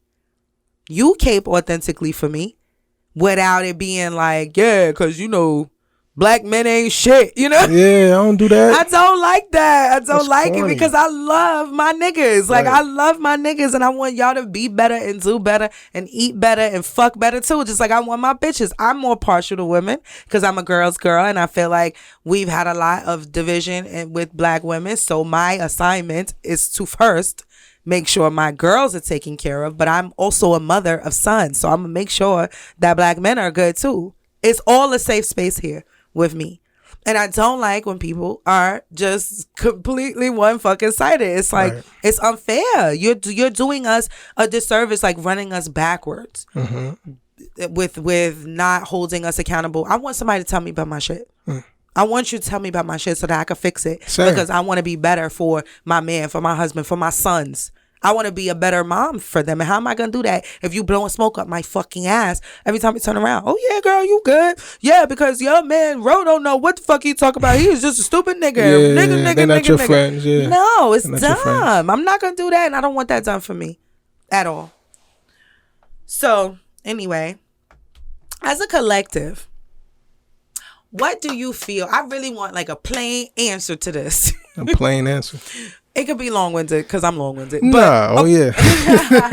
Whatever. Everybody No, you loves good. it. Like, No, you great at it. You great. Go ahead. I'm very long-winded. I will drive a point home 12 times. I swear. I'm sorry, guys, in advance. No, they love you. What do black men really want from their women? What do you guys, as a collective, because there are collective things that you all think about. You're in many spaces with men. So what do y'all want us to contribute, to bring to these relationships? I call my homie D, because I think I've answered this question a few times on here. So I said, let me call one of my homies who's been in a relationship for several years. Okay. And he said honesty, loyalty, drive, open-minded in the bedroom, and most importantly, comfortable in her own skin. Because we've seen women who are like their husbands because they don't have their own identity. Got you. Okay. So, okay. yeah. So, Okay. yeah, that was his thing with that. And, yeah, of course, you know, we want not just a great communicator, but someone who, like, really knows how to, like, listen and not listen for, I don't know, key to respond. things to, Yeah. key things to just attack at. Like, Yeah. we just want peace, yo. How do you bring the peace? How do you bring the peace? How do we, or how do No, y'all? how do we bring the peace to you? Because I hear that is the collective thing that I hear from men. It's always the honesty, the loyalty, the being nasty, all of this. It's always that shit. Right. But then I hear from guys, be my peace. What the fuck does that mean? I know how I am, Rose peace, but I don't know what you want and as far as peace is concerned. And if the goal here is to make black women and black men's relationships better, Right. when you ask for something, you got to know specifically what you're talking about. I think you got to know your partner first before you know what kind of peace they want. I don't know. I bring my mom and dad up, for instance, right? Let's say my mother's about to go to the store and say she's about to grab me and her something to eat. And say she asks my dad before she's on her way out, like, hey, baby, I'm about to go to the store or go to the restaurant and get something for us to eat. Me and AJ, you want anything? He'll say no. Like, you sure you don't want anything to eat? Because, Liz, what'd I say? Yeah. That's what he'll say. Yeah. I'm good. And then she might still Throw it in there one more time. Like, shut the fuck up. I said I don't want nothing. Yeah. Yeah. I had to get on her the other day before she even asked something to him. We was on the phone. I said, Mom, you know him. You know how he rock. Yeah. If he said no, then he means no. You know when he's not in the mood to talk about certain stuff. Yeah. Some things gotta be off limits. Depending on what his mood is like. Let him bring it up to you. Yeah. If he's, feeling some shit or going through some shit. Not saying don't ask him if he's okay, for sure. But don't try to pry and dig, man. Yeah. That'll push us away. Yeah. I don't like that shit. Huh. That's good. That's good advice, actually. Yeah. Because I have a habit of... Say what, Will? Will said that shit's annoying. Yeah. I do have a habit of doing that, but because I want to fix it. That's it. I know y'all like fixing shit. I be like, tell me what's wrong. Tell me what's wrong. What can I do? You're what can making I do? it wronger. I know. I'm sorry. I'm making it wronger. You're right, though. I don't know if that's a word. No, fuck it. It is a word today, goddammit. It's wronger. our word. Yes. If we can't, that is really hard to do when you are a woman that's like, but no, let me make it better, because that's a part of us nurture. It That's is. a part, like, But I get it. that's a part of us nurturing you. Like, okay, let me make it better. What do you want? What do you want? I always ask Ro, how can I make it better for you? I let him tell me, how can I do it? What can I do to help you? And it's usually something very generic, like just keep being you, or just be my peace. And it's like, That's it. but Listen, Colors asked me the same what thing does the that other day. mean? She said, "What can I do differently for you in the bedroom?" 4 or 5 days ago. Yeah. I said, "We good." No, we want specifics. That's corny, man. I hate y'all. Y'all so stupid. I hate men. Men are dumb. Just keep doing you. Just keep being you. Just listen. Guess what? We'll figure it out. Yes. Sex is different. We'll figure it out. But maybe she just wants to tighten up a bit. No, but there's anything that I can just point out that You know what? I would like that. There's nothing I can really point out. Then I mean, if that's you're being authentic, so it's like honestly there is nothing. But like when you tell me to just keep being me, well, a part of me being me is like fixing things. Yeah, so, but y'all overthink like a motherfucker. Big time. We will definitely. Sometimes it works in your benefit. Sometimes. Oh my God, I feel so seen right now. We'll definitely assign your emotion to something we did without any confirmation of that. It's so stupid, but we do it all the time. It's like, what did I do to bring that on? Like, Will said, I'm just trying to keep my mental in it, because he's been going through, so I'm not gonna do that, but he's been going through some stuff too. And he said, I'm just trying to keep my mental in a good space. And I said, why would I say this, Ebony? What the fuck is the matter with you? I said, do I put you in a bad headspace? What? What? That didn't have anything to do with you, girl. Yeah. Now you're overwhelming him. Why would you his anxiety is because now he's like, oh shit, I'm doing something that's making her think that she's causing this shit on me, and now it's on top of the other shit. It's dumb. Like, listen, yo, I ain't got a whole bunch of fucking what do you call it, experience in relationships and shit, but I be knowing shit, man. I know that shit aggravates y'all as a collective. What? Don't do that. Like, why do we do? I mean, I guess because we want to make sure. I want to make sure that I'm not contributing to your stress.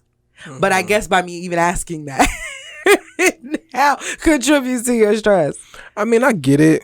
You know what I mean? Like, we just want to make sure that we're doing what we're supposed to do by you. Guys is always gonna just come out front and just be like, you're you stressing me the fuck out. Yes, until it gets to a bubbled over point, and it's like, bitch, shut up. You know what I mean? And that happened with me in Colors at one point for sure. Yeah. So she didn't have to dig or whatever, but she asked certain kind of questions that kind of just made it, come out. But I was trying to be a dude, man, just tough it out. Like, you know what? Like, no, don't do that. Don't just tough it out. Yeah, man.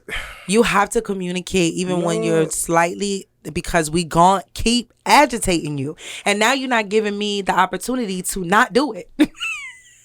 You're not even helping me. But now after that, it's gonna be like, every conversation, like, you good? You all right? You okay? Like, no, that's what I don't do. And once we have a conversation and we iron everything out, that's it. There's no need for me to keep reiterating. You sure you good? You sure you good? Oh, not like that, but Yeah, no, I ain't gonna do that shit. Once we talk about it and we fix it, that's it. Because I don't want to keep rehashing the shit. Because now you're going to be mad that I keep bringing it up. And now we're going to have another issue. Like, the goal is to not have issues. Not have any unnecessary ones. Indeed. So I guess the answer is individual. Like, each man obviously has individual needs. But as a collective, y'all all want... We want peace. Peace. And ladies, that's really it. I guess, I don't know. Maybe it means don't nag, don't argue. I don't know. No, it just means pay attention to your partner. Yeah. The same way you pay attention get to you. what type of fucking, what his fucking favorite football team is, or what his favorite cologne is, so you know what to get him for Christmas or for Valentine's Day, shit like that. That's all that shit is. That's really good. I'm great when it comes to shit. Yeah. That's good. You have peace being with me. I'm not gonna. Yeah, man. That's really good. You know, that was really good advice, because when you put it like that, most women are very observant, and we pay attention to those smaller details. Like, Ro may not know what my favorite color is, but I remember what his is. You know what I mean? Everybody knows what my favorite basketball team is, and I will never forget what his favorite football team is again. Right. But like little details, I remember and I pay attention to, because most women do, so that we can do little cute shit or, you know, sweet shit. So I guess that's also being a part of your man's piece too. If you go pay attention to that shit, then pay attention to his triggers and how he reacts to you with communication when he's aggravated in the beginning, so that you don't continue to do it. I get it. Fellas, we definitely do need to, you know, say what's on our mind, though, if we do have some shit that we're that would be ideal. That'd be ideal. So if we wanted to shut fuck up, just open up your mouth and say something. If something is there, yeah. Yes, that would be great. God, feel like you fucking pulling the back teeth out, like you're pulling the wisdom teeth out. Oh my God. Why do you think black men generally run from black women and go to white or any other ethnicity? Do you think that Spanish women? Well, you know. No, go ahead. I'm listening. Do you think that this is because they're just attracted to them, and it's just who they are attracted to, or that the idea behind other women of different ethnicities and races are easier to deal with than black women? I don't know why anybody would think a Spanish woman is easier to deal with than a black woman, but I digress. Men who think like that and say shit like that, again, where the fuck does that even come from? I put the blame on them as well too. You chose certain type of women, certain type of black women. If your experiences was always, you know, fucking being yelled at all the time, or being fucking physically abused, or, you know, or just all that extra shit that they be saying to white women, trying to make black women, you know, look a certain way. Yeah. Not saying all black men who interracially date, you know, down talk. Yeah. Black women, because I know y'all don't. But where do they get that impression that white women are easier to deal with, you think? Porn? I don't know, I'm just throwing it out there. I wouldn't say porn. It's just something that's just always been out there since we was a kid. We were kids. Where the fuck does that come from? I mean, think about it, right? Think about shit, I don't know. Freaking go ahead. Because maybe because black women are the example for strength and white women are the example for weakness. Obedient. Yeah. Oh, that's a good word. Like a doggy. Obedient. All that. Okay.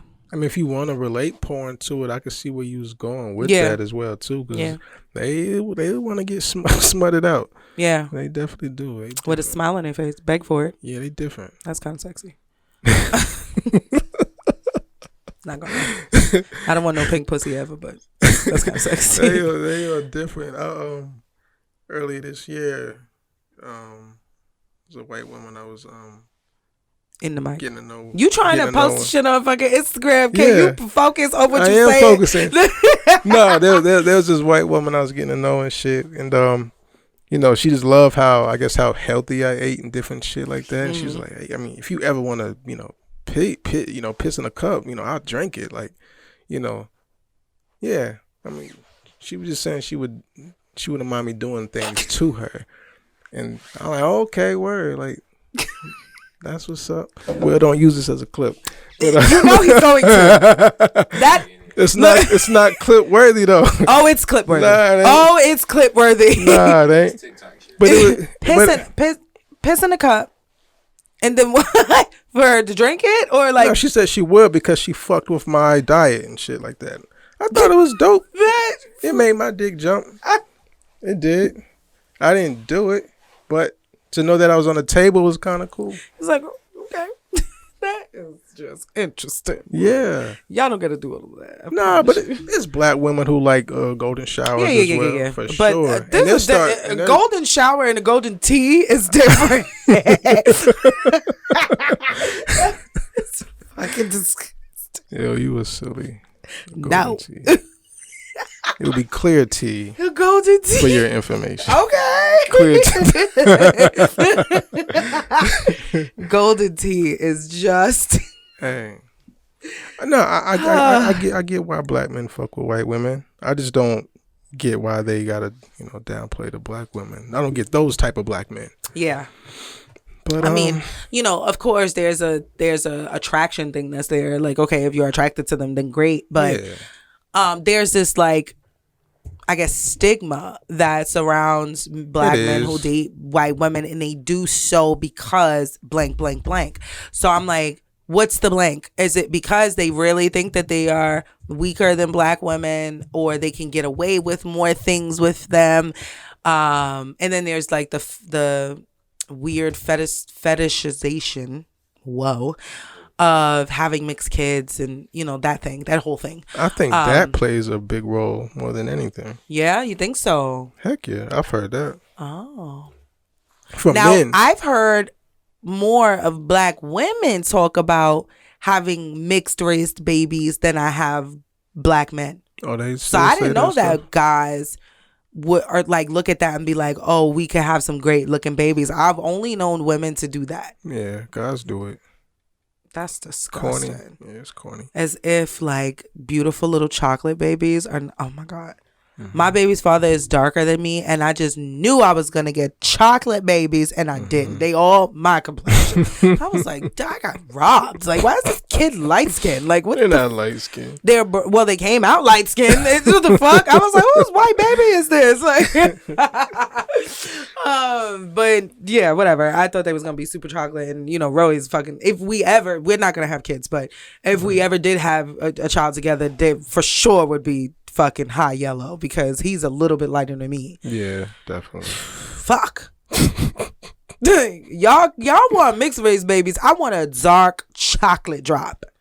Just chocolatey. Oh my God. Because they just skin so brown and just dark. It's beautiful. Like, I got robbed. I was like, why they all had to come out just pecan brown, paper bag brown, like they mama.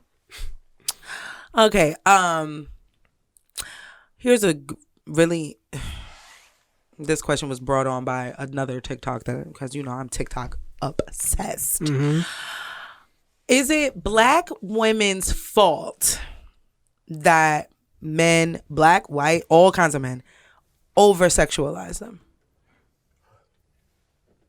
Is it black women's fault that y'all are over-sexualized? By men. No.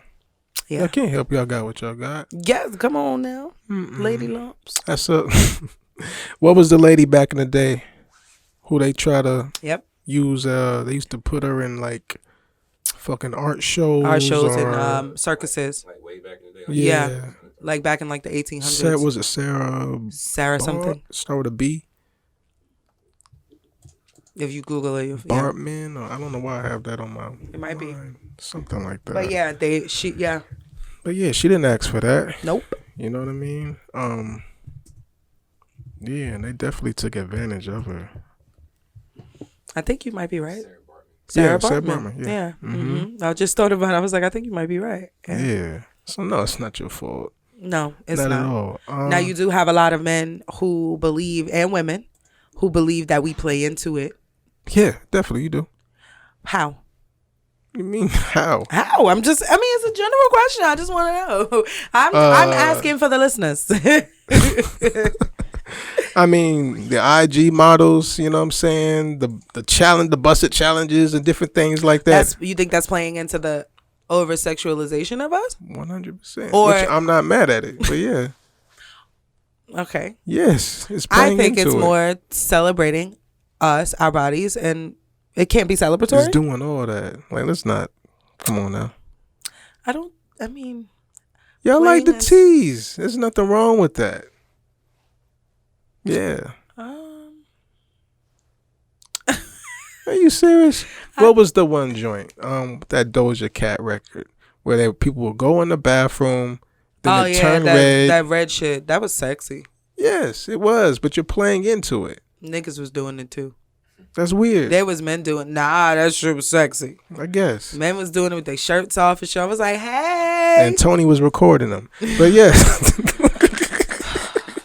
But yes, y'all were playing into it, and we appreciate that. I guess. I mean, there's women who got OnlyFans. They're not fucking. They're not showing. They might show a nipple or some shit like that. Like, y'all mastered this shit. Y'all cracked the code, man. Y'all got us right where y'all want us, yo. Really okay, do. yeah, you're right. I had to think. I'm following like 5 OnlyFans pages now. You know what I'm saying? I just followed one yesterday. Nice. Yeah. No, I also agree that it's not our fault that we can't be responsible for over sexualizing because it's what you got. What you got. Yeah, I feel like I can't help myself. Hide it. Yeah. Can't hide it. And I also think that there's a space for women celebrating their bodies and should be, whether it's in public or in private. It's mine. So if I want to fucking show a little bit of cleavage, show a little bit of titty, that's my motherfucking prerogative. And just don't get mad. Not you, but don't get mad when certain guys come in your DMs or come at you a certain way. That I think nope. I disagree. You can get mad. I disagree. You entitled to get mad. Absolutely. You can do it because you don't have to be disrespectful. Just because you don't have to be. Men make a choice every time. You're making a choice to be disrespectful. I can't force you to do that. Right. And just because that's the rhetoric around women who are showing more or being sexy on social media, that she's inviting this into her. She wants to.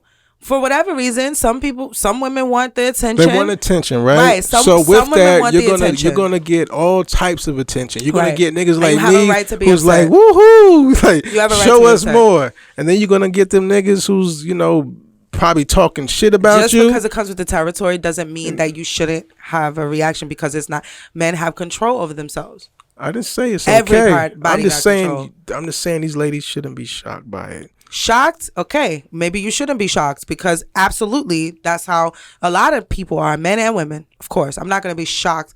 I'm not shocked when I get DM'd, but I will very much so curse you the fuck out. For sure. If you approach me in a way that I don't accept. Right. I don't have to accept it, nor do I have to be, like, well, it comes with the territory. No, fuck you, because you have control over yourself, just like I have control over myself. Now, expecting it is different. Of course, you should expect it. Yes, please. Of course, you should expect it. Don't get weird about it, too. Like, everybody's in my DMs. Well, duh, bitch. You put your fucking ass on Instagram. Right. Of course, everybody is on your DMs. Let's go to photos over where it's just her face. How many likes you got on that damn shit? You right. I mean, so, but also, you got some women who do it for the likes and some women who don't. Right. And it's still your prerogative at the end of the day. Regardless, right. You are entitled to do whatever the fuck you want. And I really wish that niggas would stop acting weird about that, though. Like saying disrespectful things in girls' DMs. Yeah, that's weird. It's so weird. Like, you've never seen titties before? Calm down, young man. Like, what the fuck? I mean, being thirsty, I get that. But the ones who talk shit. Like, even. Like, why are you mad, bro? What is happening? Like, what's wrong with you? Just enjoy the tits like I am. And keep it pushing. Like, you don't have to fucking. It's so just weird. This 2022, people, like I said, this is the year to not be weird. Please. Weird, not be weird in a bad way, because I like the good weird, but the bad weird is like, no. Yeah. Okay. This is the last question, and we're gonna go to the superlatives. All right. Are black men truly threatened by the rise of the black woman? Meaning in the finances and the emotional space and the spiritual space, all of that. Are they really threatened by it? Or do men as a collective view it as beneficial to their family structure? I think they're threatened by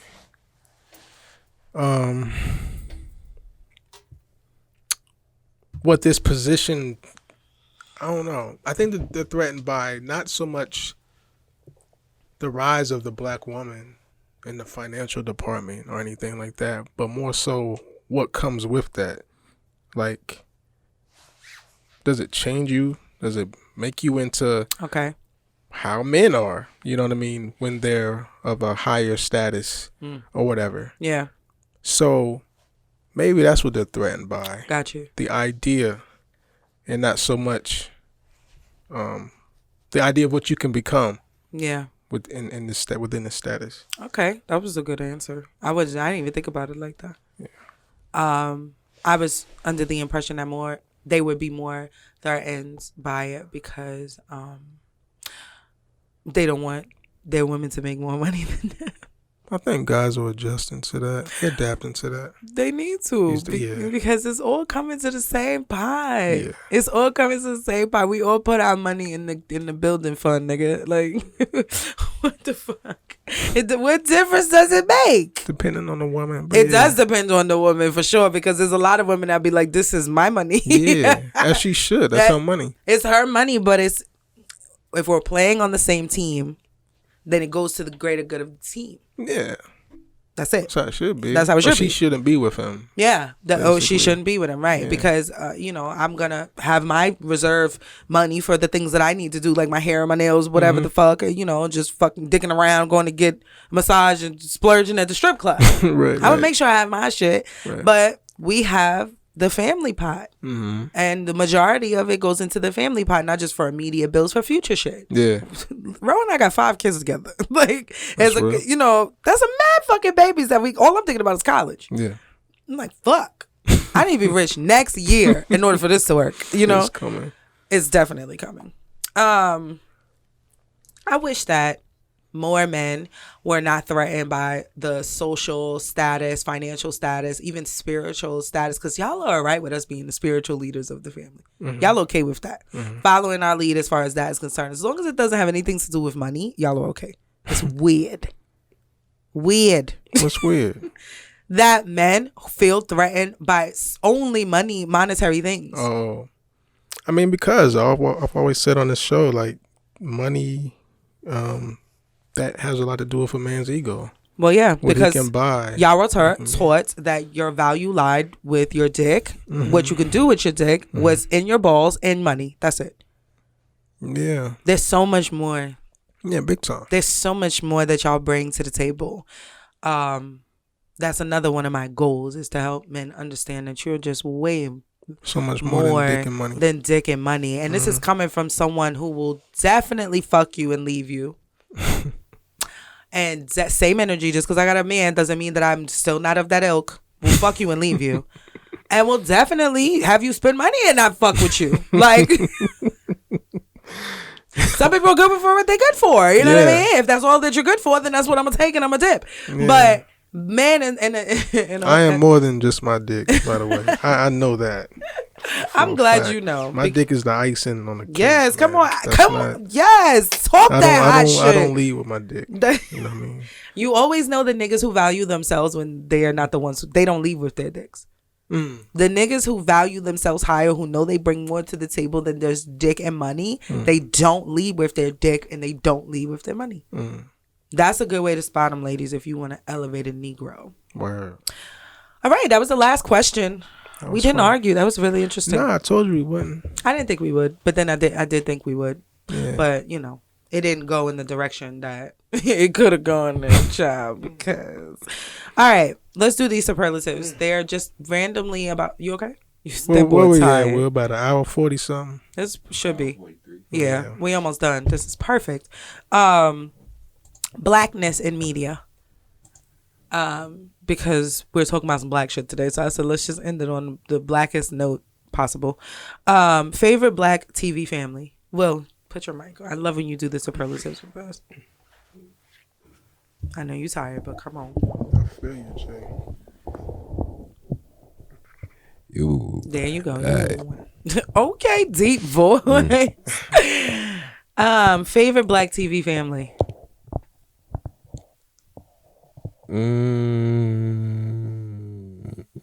By default, I can just think of the Cosby Show, but I know it's one I like more than that. I can't think of anybody right now. Okay. What about you? Shit, black TV family. Mm-hmm.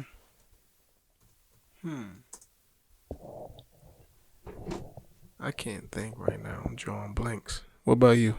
Will Smith's family on The Fresh Prince. Okay. I was gonna say them too. I loved them so much. Yeah. Mad different types of dynamics going on in that household.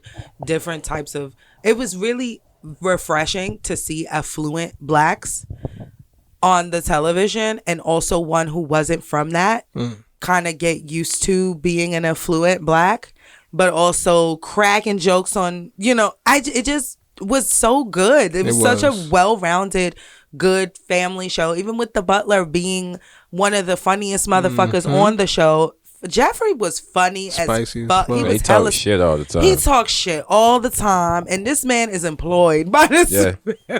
He didn't give a fuck. Like, I love that show. It was really, it seems more authentic to me than like Family Matters, the family. Like, I loved that show too, but it seemed just way more authentic to me. No, I feel it. Yeah. They're doing a TV series. What do you mean? It's gonna be called Bel Air. Oh, I saw that. Wait, it's what? gonna be on Peacock. Wait, what? Yeah, Peacock. Yep. They're doing a Fresh Prince of Bel Air like reboot. And Will is directing it. Yeah, and it's not gonna be like some comedy shit. It's gonna be like like serious. It's like it's a reboot. Yo, it looked dope as shit. By but the way. like, wait.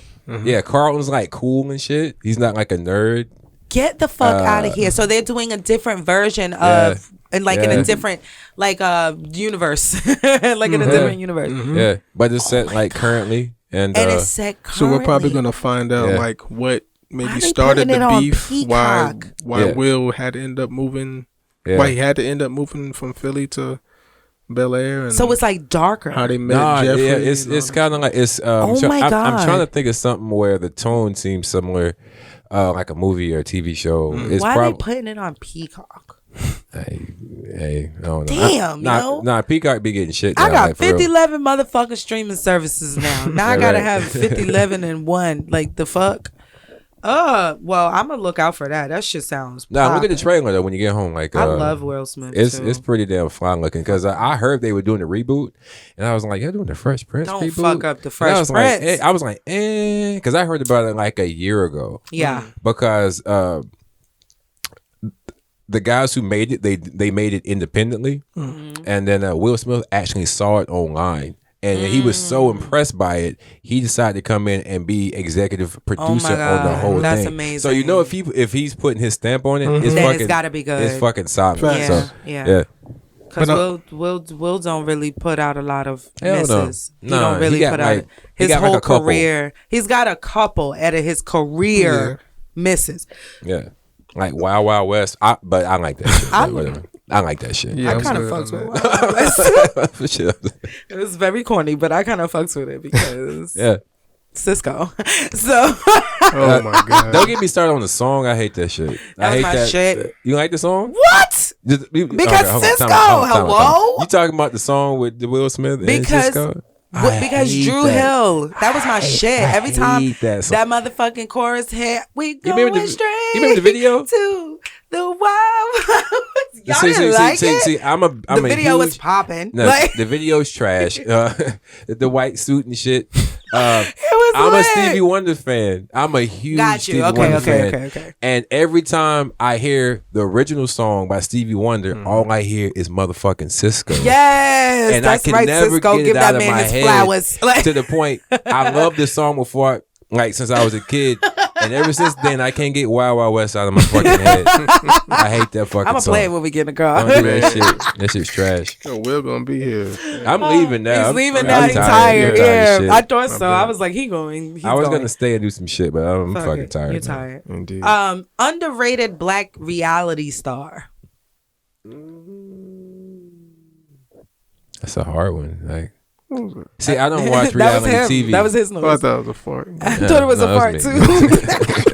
So you just go fart. Nah, So no, you- no, ain't like that. that nigga was not gonna let that shit slide. I'm not that rude. I'm Oh not my rude. god, that was funny. underrated black reality star. Yeah. See, I don't really watch a lot of television, so I'm like kind of bad with this one. Okay. I can't think of anybody. You can't think of nobody? Underrated? I can tell you who's a on reality TV. Yeah. I can name somebody. Like the person who had mad personality, was mad funny or whatever, and didn't pop. Like should have popped, but didn't pop. No matter what kind of show that they was on. Reality TV. That's hard. I got one. Who? Chance. Oh yeah, I forgot about them fucking stallionaires and shit. See? You see? He popped. Chance? No, he didn't. He popped for what he should have popped for. He was popular. They got the TV show. They got shit. Rest in peace to his brother too. Yeah, he had cancer or something, right? Yeah. Mm-hmm. Yeah. He was my favorite. Like they popped for that time. Like, but I feel like Chance is just really good for TV. He's silly. He is. So he should have been on more, should have did more. He was just really good for television. I thought he was fucking hilarious. Like every time that he would speak, I'm like, this guy is funny. Like we need more.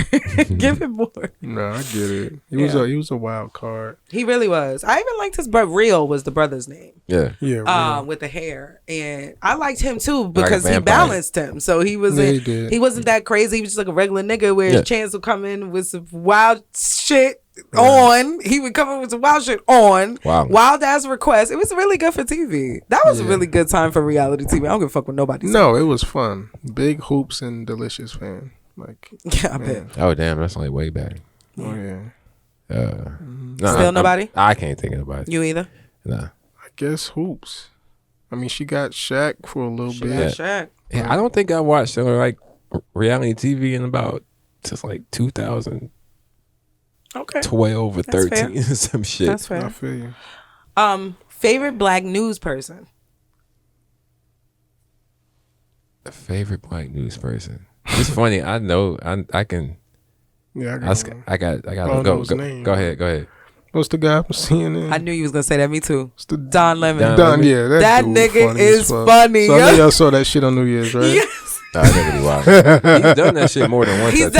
He's always drunk on the fucking New Year's Eve shit. He just man. this year he was just funnier because he's now there was a time where niggas Yep, could not yeah, fuck with him. Don Lemon was we was trading him. We was literally in The black delegation. The black delegation yeah. was trading Don Lemon, and then we said, "Wait a minute." He said, "Hold on, let me come out the closet, and then let me come into my full self." And now we fucking with Don. Yeah, he funny as That hell. nigga is hilarious.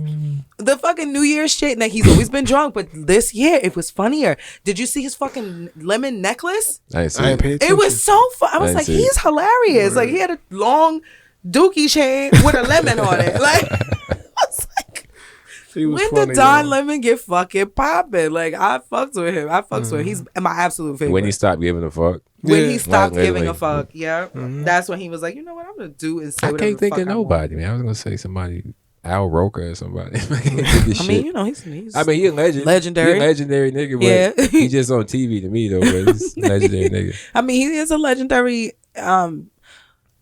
black.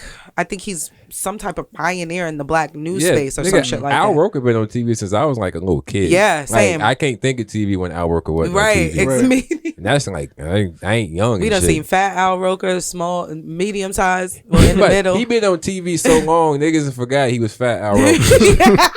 That motherfucker been Like on the TV. kids minute. these days don't know he was fat Al Right. Roker. Yeah. Like right now he's like thick Al Roker. Yeah, him and Al Sharpton and shit. Niggas don't Yeah, even know both Al of them. Sharpton. They ain't know Al Now, Al Sharpton. Sharpton different. That nigga, he got that 8th grade body now with that big ass head. It's a different dude. Legend though, like legendary nigga. Like We'll never listen. take away the things that he's I can't. accomplished. But Nah, remember when this is off. Remember when he had the damn workout video, photo and that's shit? exactly what I was And thinking. he was taking the the picture. photo he was taking this. That nigga looked like was so that nigga looked like he was bad. in 8th grade gym class with the damn PE outfit on and shit. With the socks and the fucking. Yo, it was bad. He was giving very much Captain America before he had. Like nigga just got the wrong serum and shit. And he bagged Lisa Ray. Hold on, what? You don't remember that? Hold on, he did what? Al Sharpton? Google it. Shut the Lisa fuck Ray? I swear they was kicking it.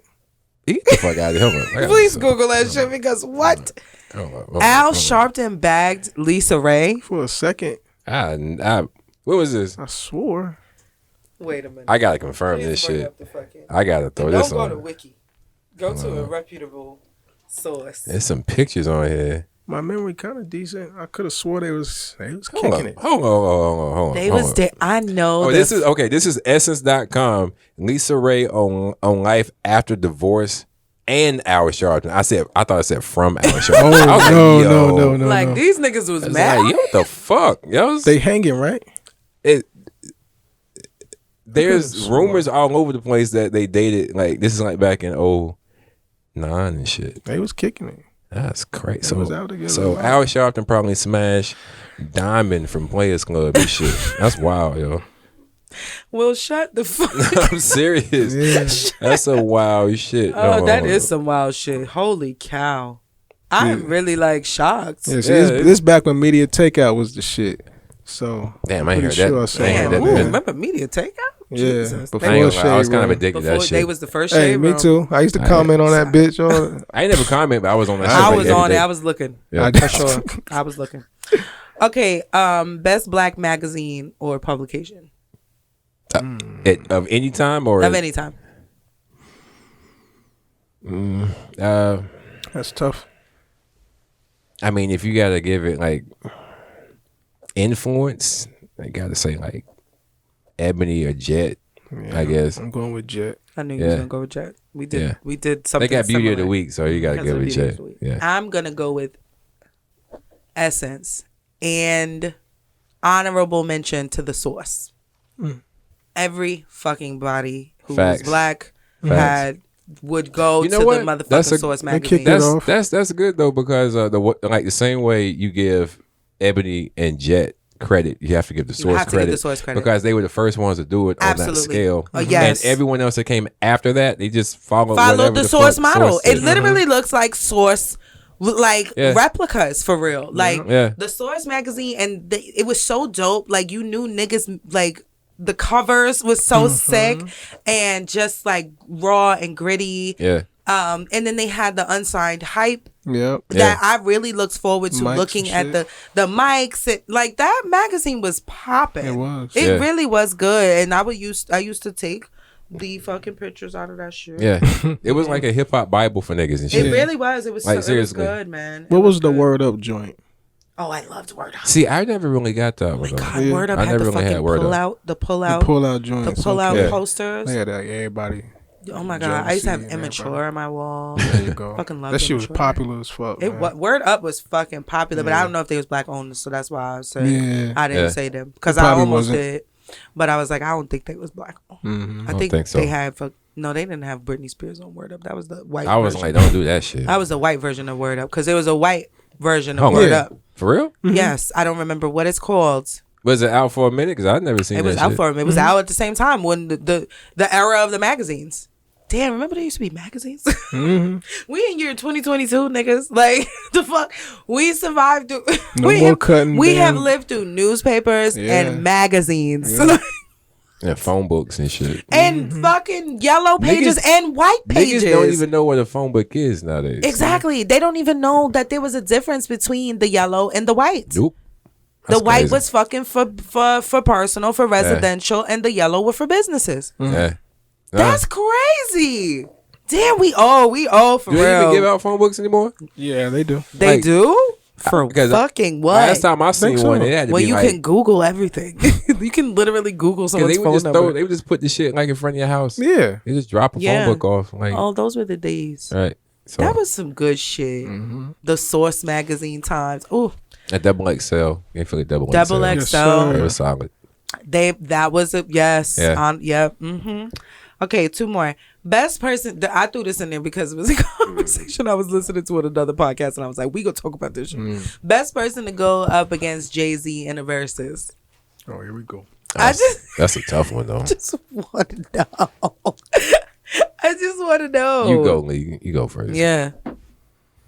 You're our resident hip hop historian. Best person. I mean, the only two people that can really go up against Jay is like Kanye and Lil Wayne. Oh my God.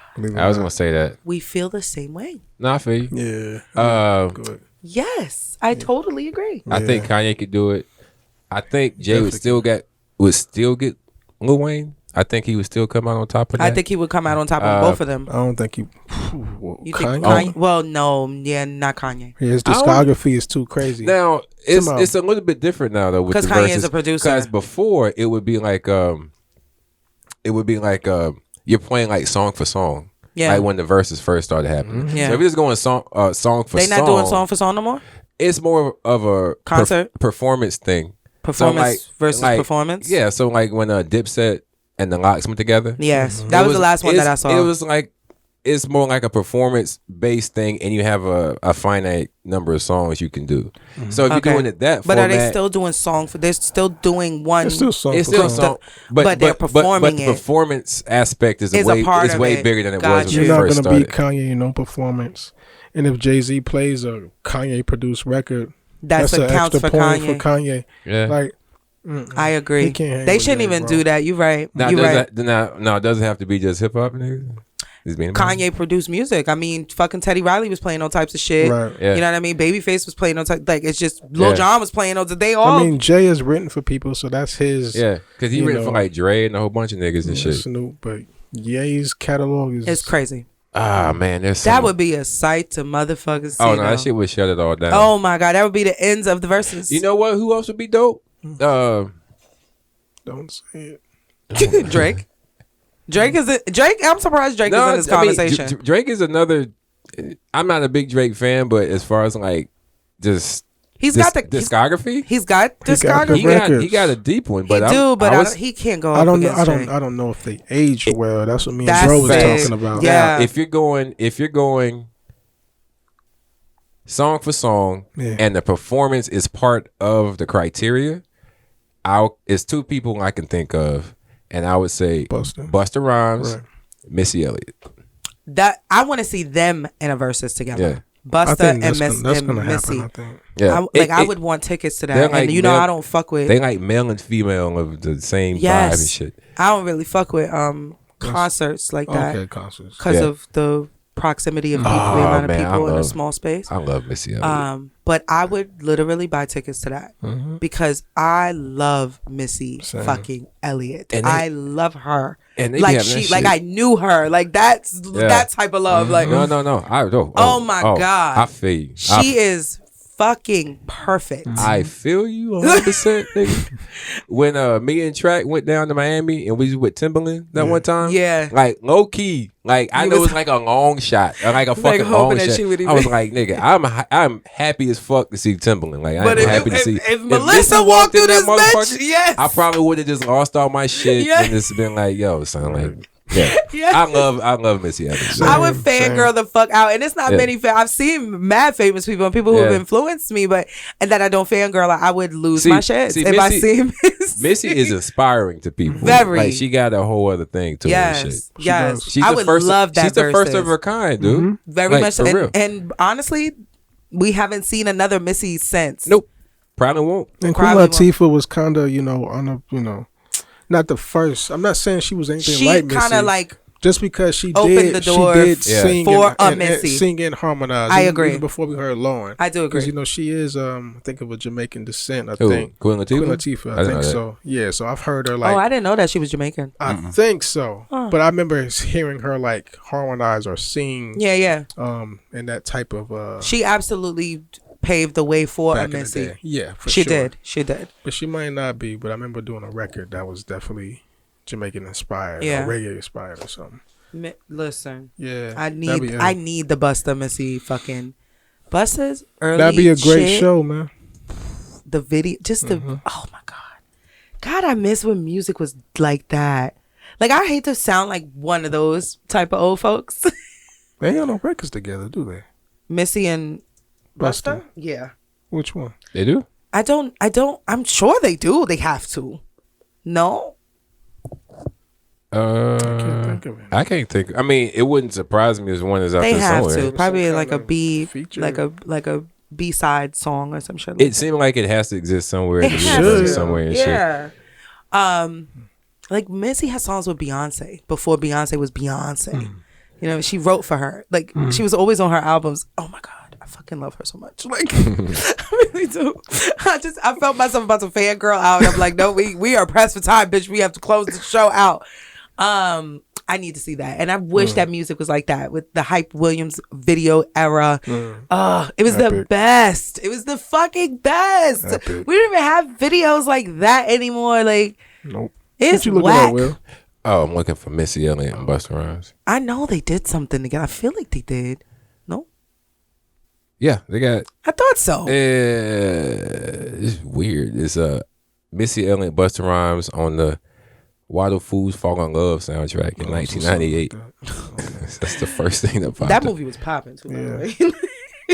Vivica don't get enough props for that. Nah. They got another song. Oh, not something else. I'm sorry. That's the only fucking song I see. Damn. That's I'm crazy. feeling very nostalgic right now. Yeah. I'm really feeling very nostalgic me too. right now. I'm like, oh, I miss it. And they got another song that came out in 2018 called Get It.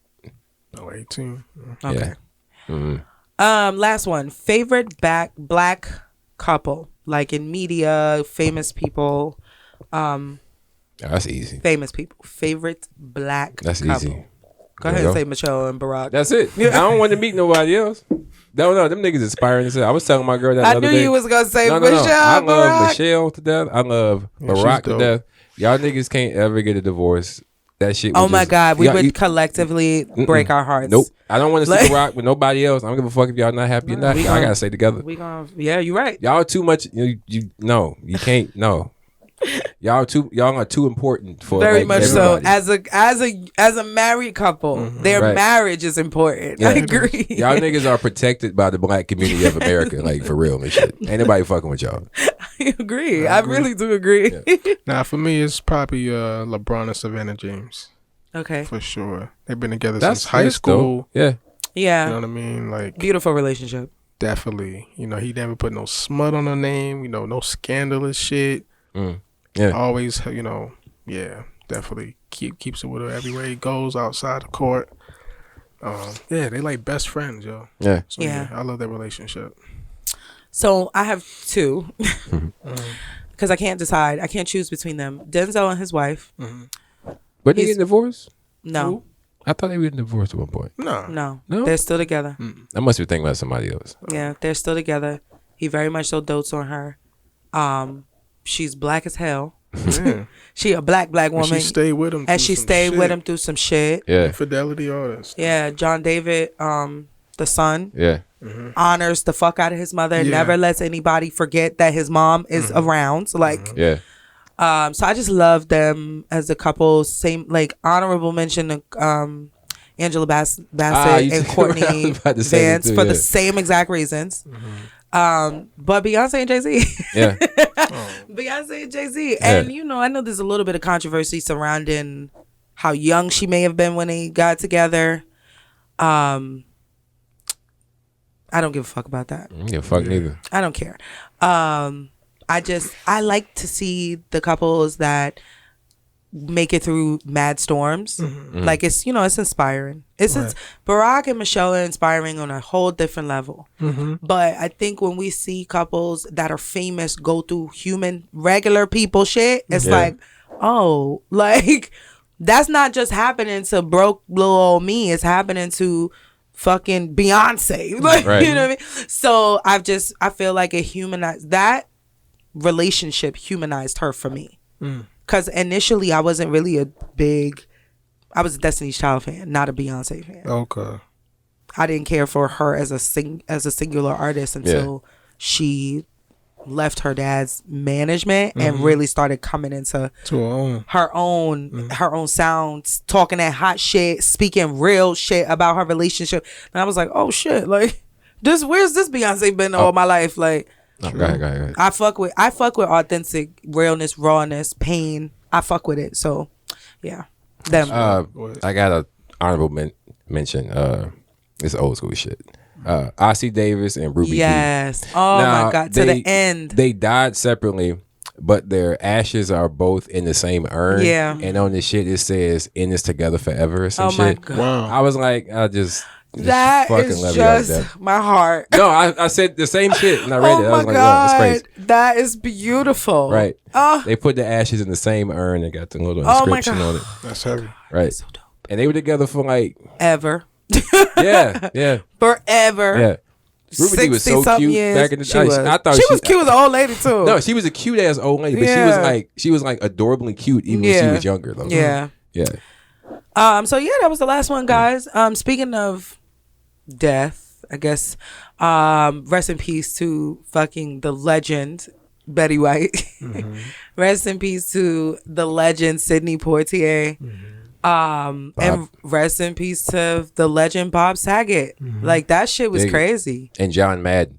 And John Madden. Everyone died all at the same time. I forgot John Madden died. Yeah. Yeah. I was kind of in a dark place. I didn't know he died until like weeks later. I was like, wait, John Madden died? Where was I? Like, I feel like I was in an alternate universe because I had no idea. And I didn't find out Betty White died until the next day. Yo, that's crazy. And I thought it was a joke. I thought they was lying. I was like, ain't no way. Ain't no way she did. She's 99 years old, okay? she She's died lived the day before. the day before, Like, the that's fucking crazy. December 31st. She was like, I'm not doing this another year, this bullshit, this ghetto fucking earth shit. I'm out of here. So yeah, rest in peace to the people we've already lost in the first 13 days of Right. fucking the new year, for fuck's sake. Yeah, we're gonna get the fuck up out of here. So thanks for listening, guys. Please go follow us on Instagram at WAAH Podcast. Follow us on Twitter, podcast Waah. We are tweeting a bunch, and it's lit over there. Go like our clips and share our clips with your friends, and your friends' friends and your coworkers, but not your boss, because fuck your bosses. No, I'm just playing. Share it with them too, and your boyfriends and mom. Because your mom wants to hear us talk about sucking dick too. Everybody's mom said my mom. Yeah, and then you guys can look out. We're gonna be talking more on the Instagram about some cool fucking shit we got coming for 2022. Like some really fun things that I'm excited for. We're all just super hyped about. So just pay attention to us on social. Make sure you are on our social media pages because we don't want you to miss out on the dope shit. There's good stuff coming. Very good stuff. Very much good. Very bigly. Okay, and then you could go follow me. Go follow at our TikTok too at Podcast Waah. And then go follow me at Ebby the Stacked on all platforms, Instagram, Twitter, and TikTok. And give them your socials. Follow me at WhiskeyLee _ on the gram. And give them your socials. Oh. At Will Wonder on everything. Okay. Oh, and don't forget about YouTube too. We got full episodes on YouTube. Yes, finally. So like, yeah, we got stuff on YouTube and everything. We cooking up